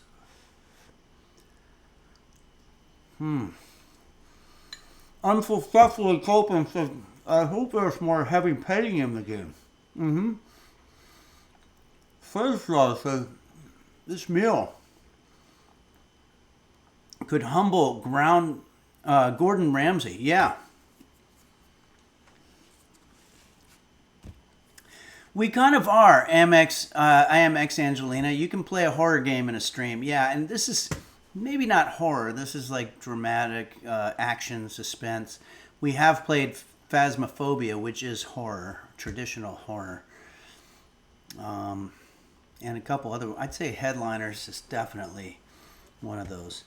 Okay, let's go ahead now. And boy, we had a success here. This was great. Hey, computer, how good was that food I just made? I don't know that. Well, we don't need you pooping all over it with your negativity. You can just get on your proverbial poo-poo bus and poop on out of here because this was good. Mr. Poofficial says, when does the Henry's Kitchen food truck debut? I think with this is probably a signature Henry's Kitchen meal right here. This will be the one that we'll start with. This one really came out good. I got, if I say so myself.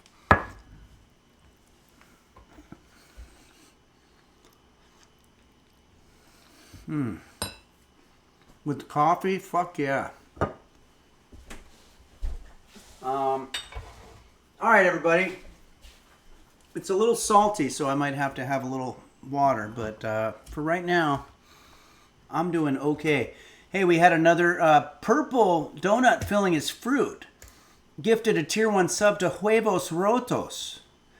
Thank you so much, Purple Donut filling his fruit. And I want to welcome Huevos Rotos to the stream. Thank you very much for your gift there. That's very nice of you. Okay. Angelina X wants me to put some ketchup on it. It's the only problem with that is then I'm going to be undoing some of the awesome spices like the Meat Dave and the stoked pampika. But you know what? I'll do a little bit. She says, trust me. I'll put a little catsup. Organic catsup.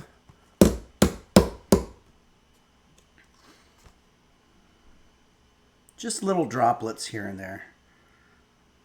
That'll work. It's supposed to be hot sauce because it's Huevos Rotos, but I think the Spanish or the Mexican part of this that ship sailed. Fritch Draws says, loving the apron patina. It shows your experience. Yes, this is what you call a seasoned apron, which means I've never washed it since the day it was manufactured. Or I don't know if you'd call that manufacturing, since the day I made it. By the way, all the aprons sold out. I want to thank you so much. Every time I put the aprons up on the website, they all sell out. It's a lot of work for me, so I don't do it very often. I've got about 10 more orders to make today and send in the post office, and then they'll be done. There will be towels next week. There will be kitchen towels available. If you never got the kitchen towels, that's going to be coming. But it's getting very close to Christmas. Parasitosis says there will be blood. Yeah, but you'll have the towels to wipe the blood off. Awesome. You're right, Angelina. The ketchup was a nice idea.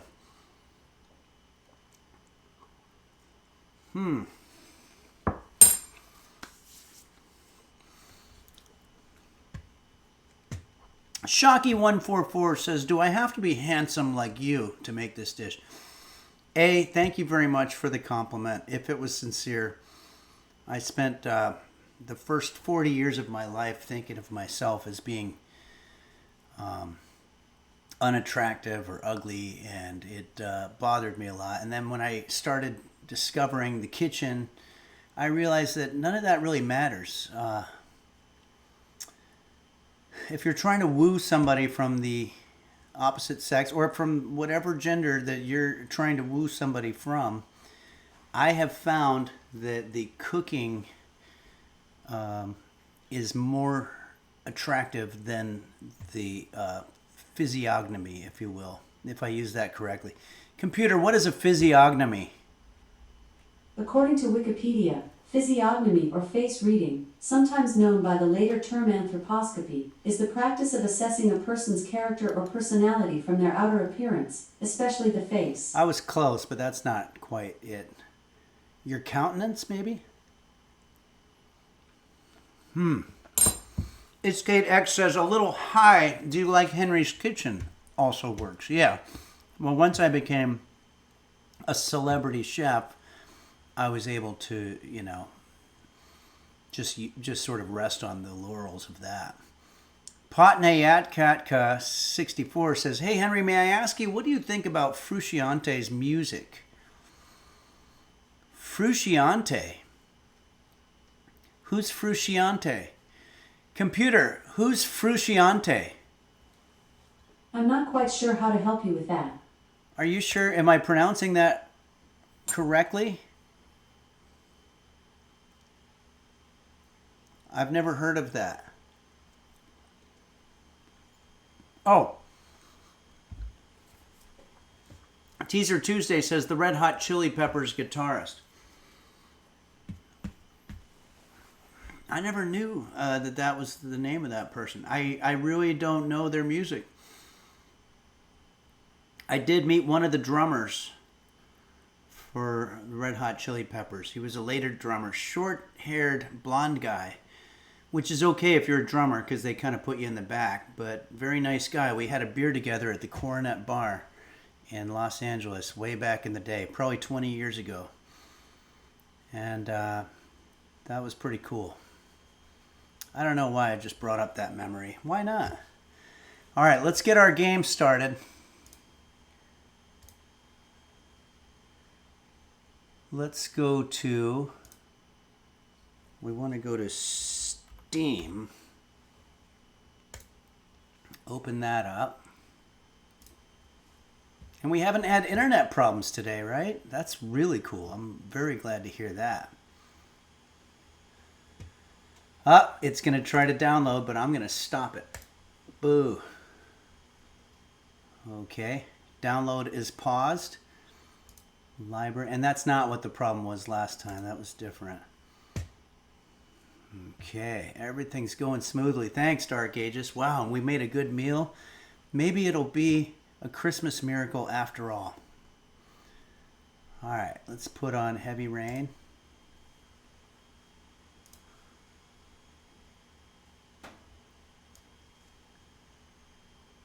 Need to put that over there. Okay. There's our rain.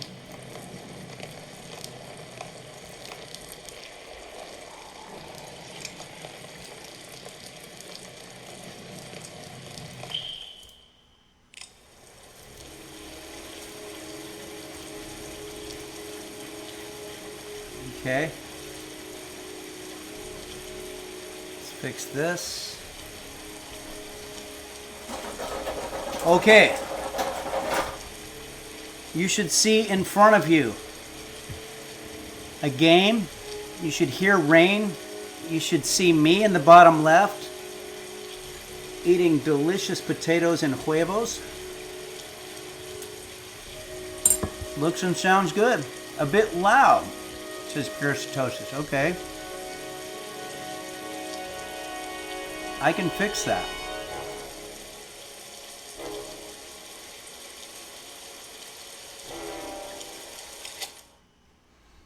All right, let's see what this game's got to offer. It's always this dude. What happened with him? He was kidnapped or something, right?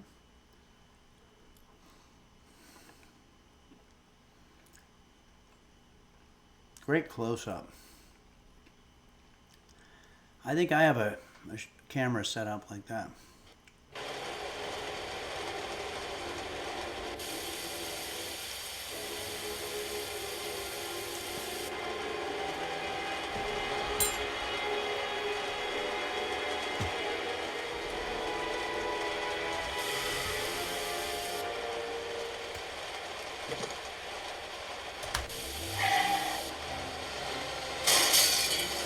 Oh, hell yeah. This guy's going back for more.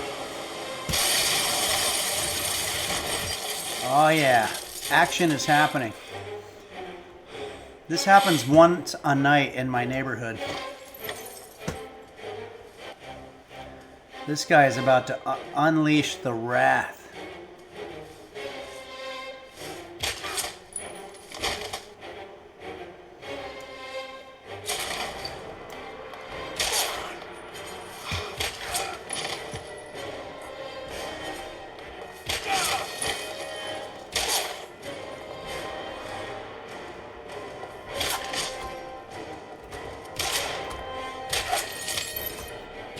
How many of these guys are there?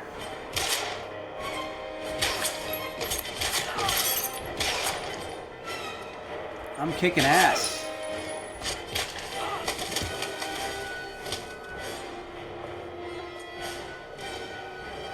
This is a kid's game.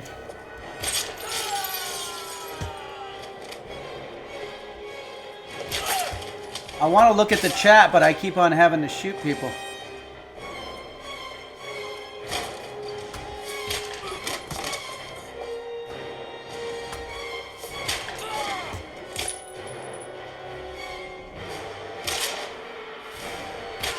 I would love if the credits just started going now. How many of these guys are there?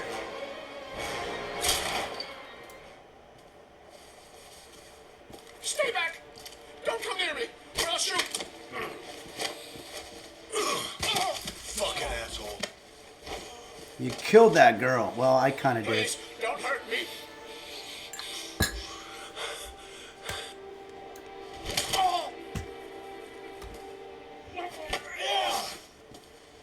Matt, Lauren is dead. You fucking killed her. Stop! I beg you.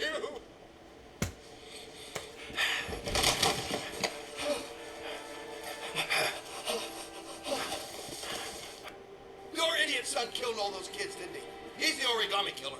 No, no, he's innocent. He's not a killer. Not a killer.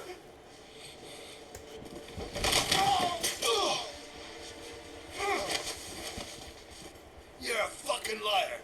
Now tell me the truth. No, no, please, don't hurt me. Last chance. I don't know. I swear, I don't know anything. Oh. Oh. No! Oh! Stop! Stop! I beg you. I'll tell you everything.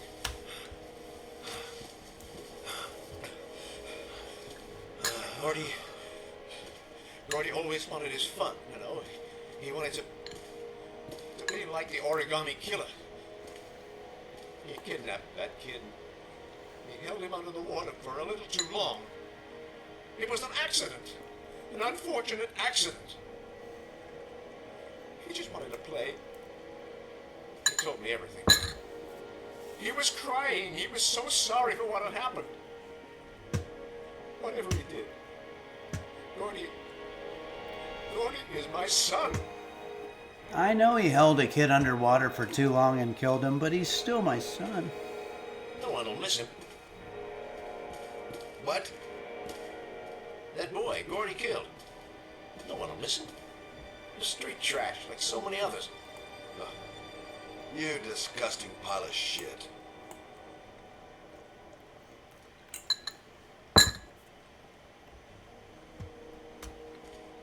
What about John Shepard? Why did you put flowers on his grave? I own the construction site where he died. I never forgot. I've been putting flowers on his grave for 30 years. John had a twin brother. What happened to him? I don't know. He was adopted, I think. His mother should know. Her name is Anne. Anne Shepard.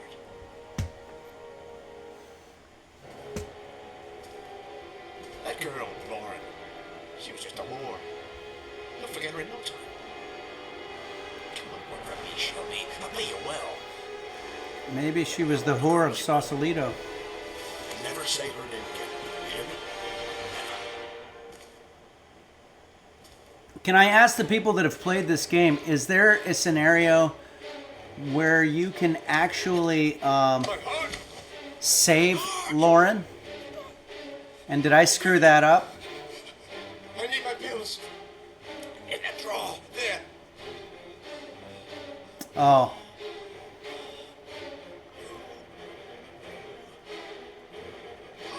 I don't know what I did wrong. I'm going to eat the potatoes while this guy dies.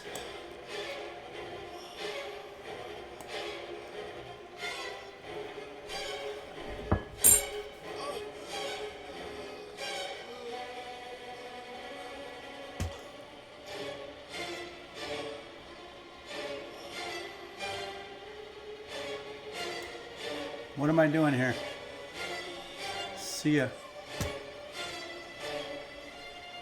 I'm leaving. Shelby! Come back! I fucking order you! Come back! All your friends are dead. That guy had it coming. Turns out it was his own heart that got him. Means he had a poor diet, probably. Computer, what's the worst thing that could happen if you eat too many eggs?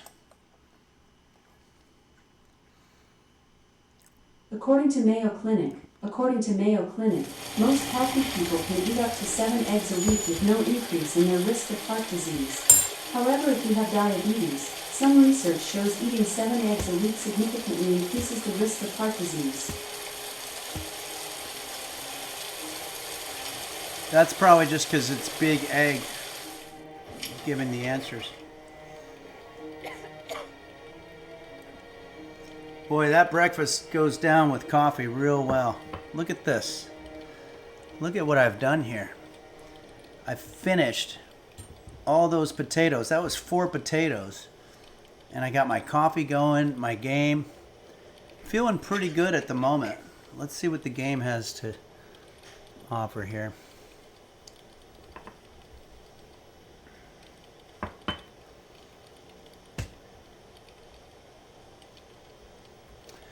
Royal Flush 9 says the mayo is from eggs, so the Mayo Clinic must be biased. Yeah, of course. That's a great way to look at it. Hello, I'm looking for Anne Shepard's room.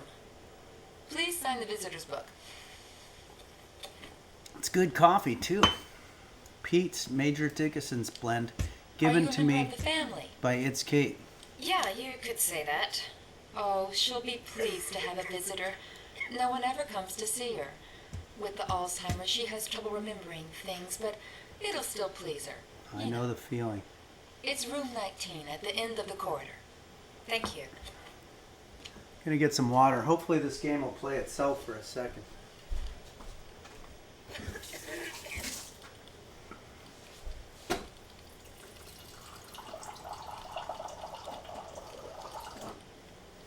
There is a lot of salt in that dish that I just had.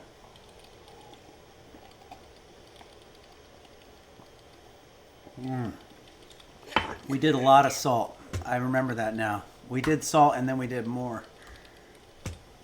Wait, where did she tell me to go?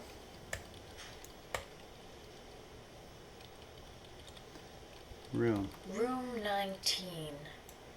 Where is that? It's not there.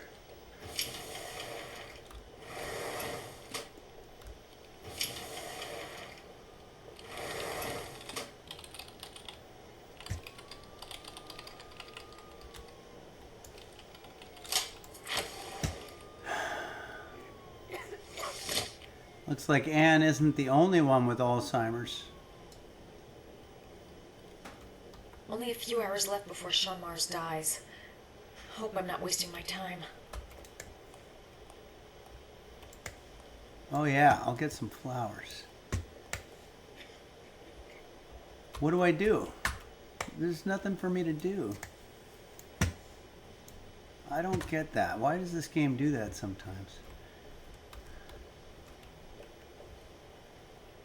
11, 13.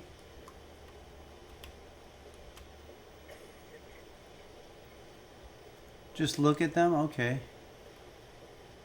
Oh, this is probably Anne right here.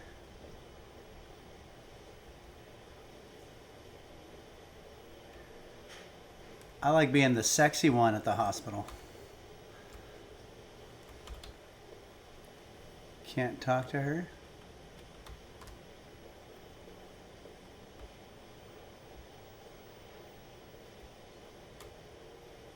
Here we are.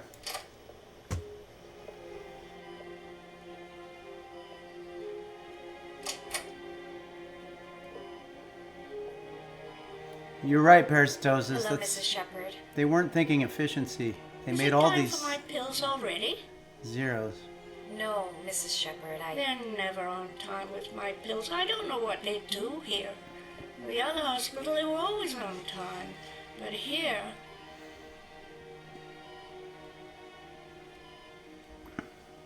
My name is Madison Page. I'm a journalist. I'd like to ask you some questions about your son. I don't like this hospital. The food isn't very good, you know.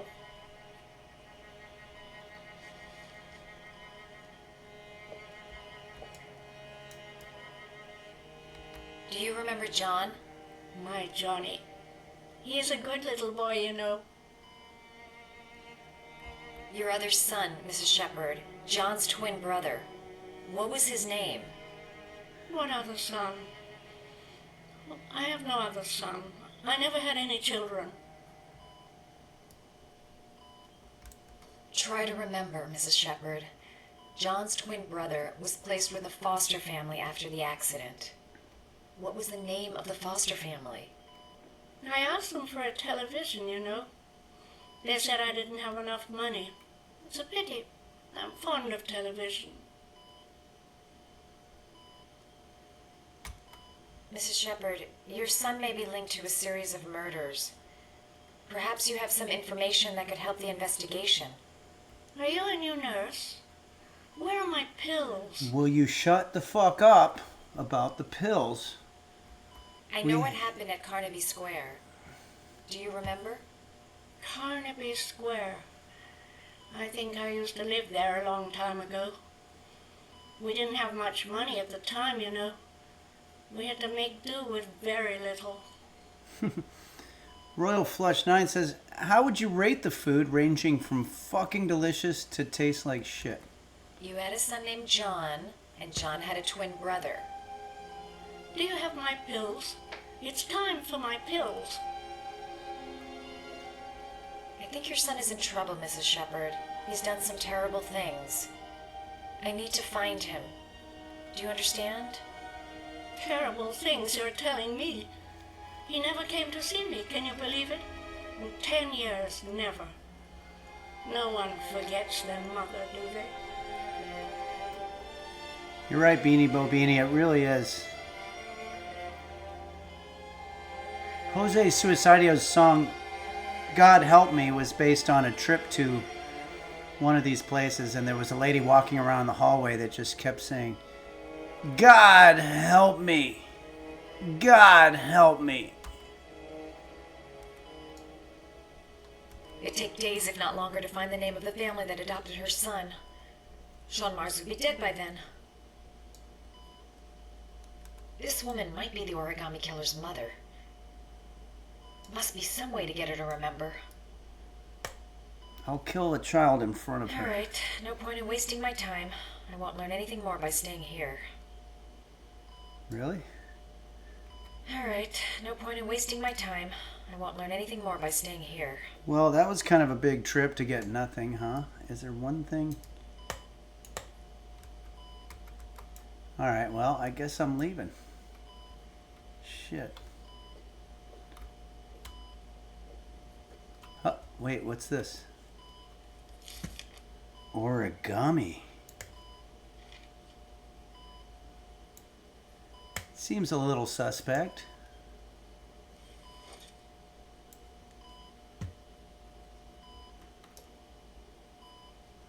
Alright, no point in wasting my time.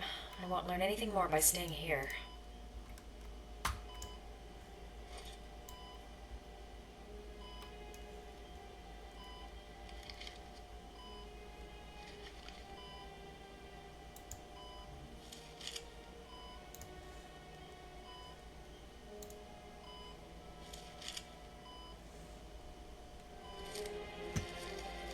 I'm making origami.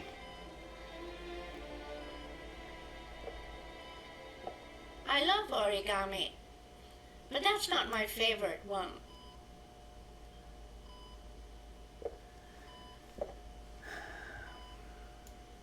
Well, she's hard to please.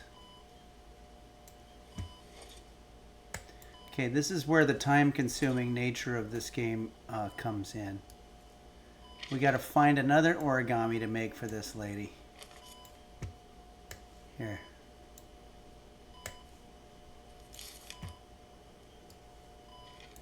I'm gonna go all the way to the end. Make the dog.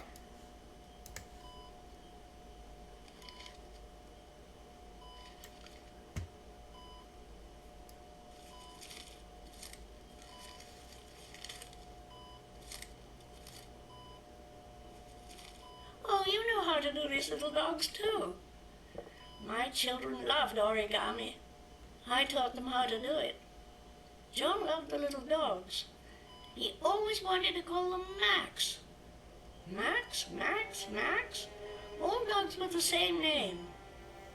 I was wasting my time telling him they couldn't all have the same name. But he always wanted his paper dogs Max. It's funny, isn't it?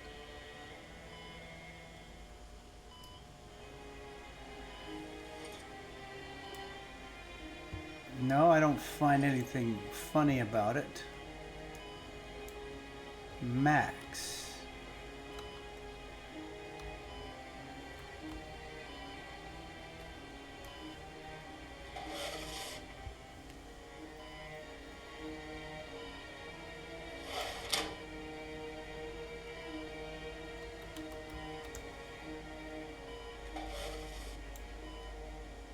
Yeah, for pills.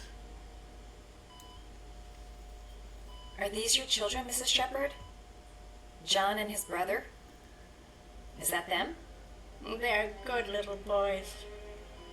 Their father never looked after them, always drinking.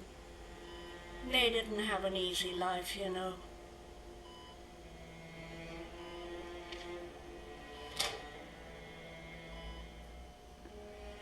Okay. You don't seem to get many flowers, Mrs. Shepherd. No, but I love them. My son knows that I love flowers. I know he'll bring me some. I know where to get flowers. I'm gonna get her the flowers. I wanted to anyway, but I couldn't see a way to do it.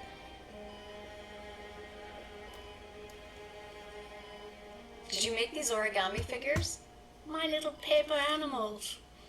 They played with them for hours. I showed my boys how to make them, you know. Yes, your boys, Mrs. Shepherd. John and... what was your other son's name again? Max. My other son? I only had one son. My little Johnny.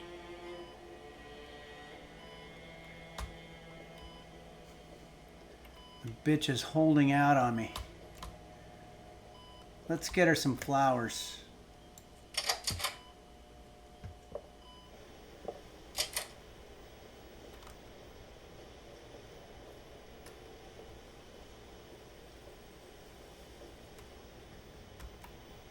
Does Mrs. Shepherd ever talk about her past? It's not all very clear to her now. Sometimes she'll remember the oddest things, though. I suppose if she sees something that reminds her of her past.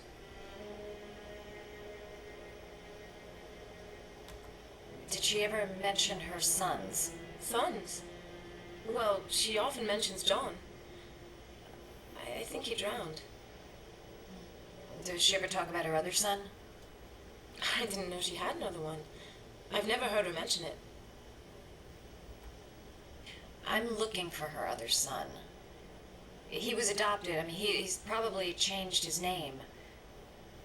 Is there any official documentation on Mrs. Shepherd?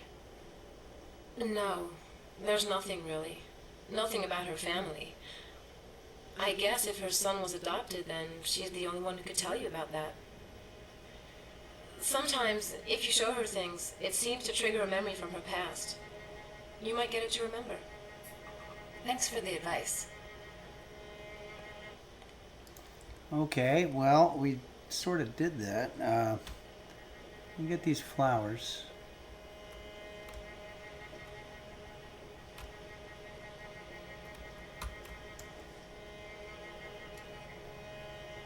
Now I can grab them.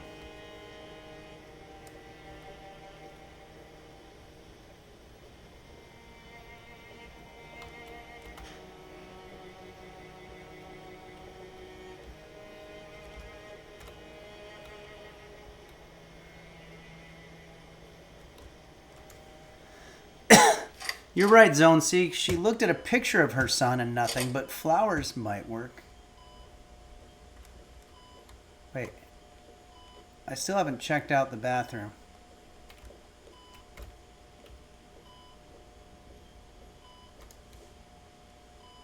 What a lovely orchid. My sons loved orchids. We used to grow them in the back. When John died, I would play The Last of Us. That sounds cool. Grave. I cried when they told me. I'd already lost one of my children, and now they were taking away another one, you understand. The foster family, Mrs. Shepherd. What was the name of the foster family that adopted John's brother? They were really very nice people. I met them, you know. In the beginning, I used to go and see my little boy. And then I got sick and I couldn't go any longer. Perhaps he thought I'd forgotten him. He must have thought I didn't love him anymore. His name, Mrs. Shepherd. What was his name? But I loved him. His name! If you only knew how much I missed him. Please, Anne. His name. What was his name? Come closer. Uh-oh. Scary.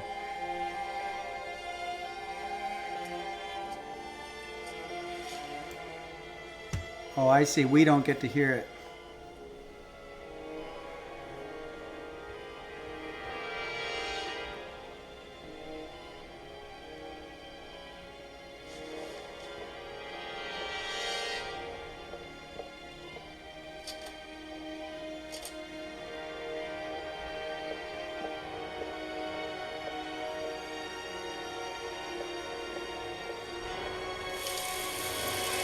Six to seven. Well, I have a feeling the name is probably the name of our main character, this guy. All right, guys. Well, it's 1:17. I think it's time for us to put this aside until next Wednesday.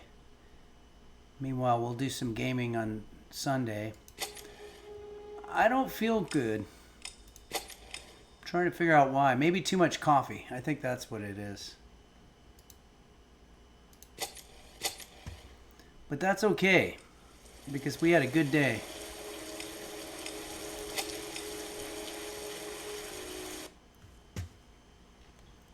All right, everybody. Well, I want to thank you very much for joining us here at Henry's Kitchen.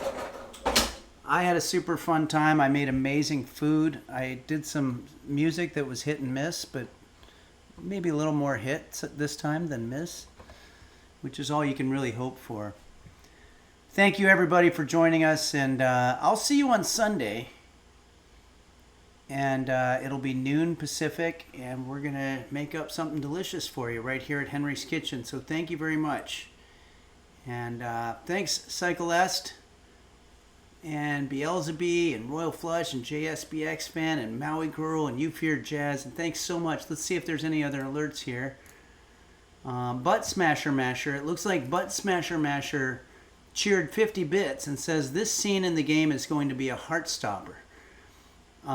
Which scene was that? There were a few heart stoppers there. And I'm not just talking about the sodium content of my breakfast. All right, everybody. Wait, Purple Donut filling his fruit. I can see the tier 3 list in your microwave. Who is... Oh, now. Oh, you're seeing Quanto backwards. That's all that was. All right, everybody. Thanks very much, and I'll see you on Sunday. I hope you have a great rest of the week.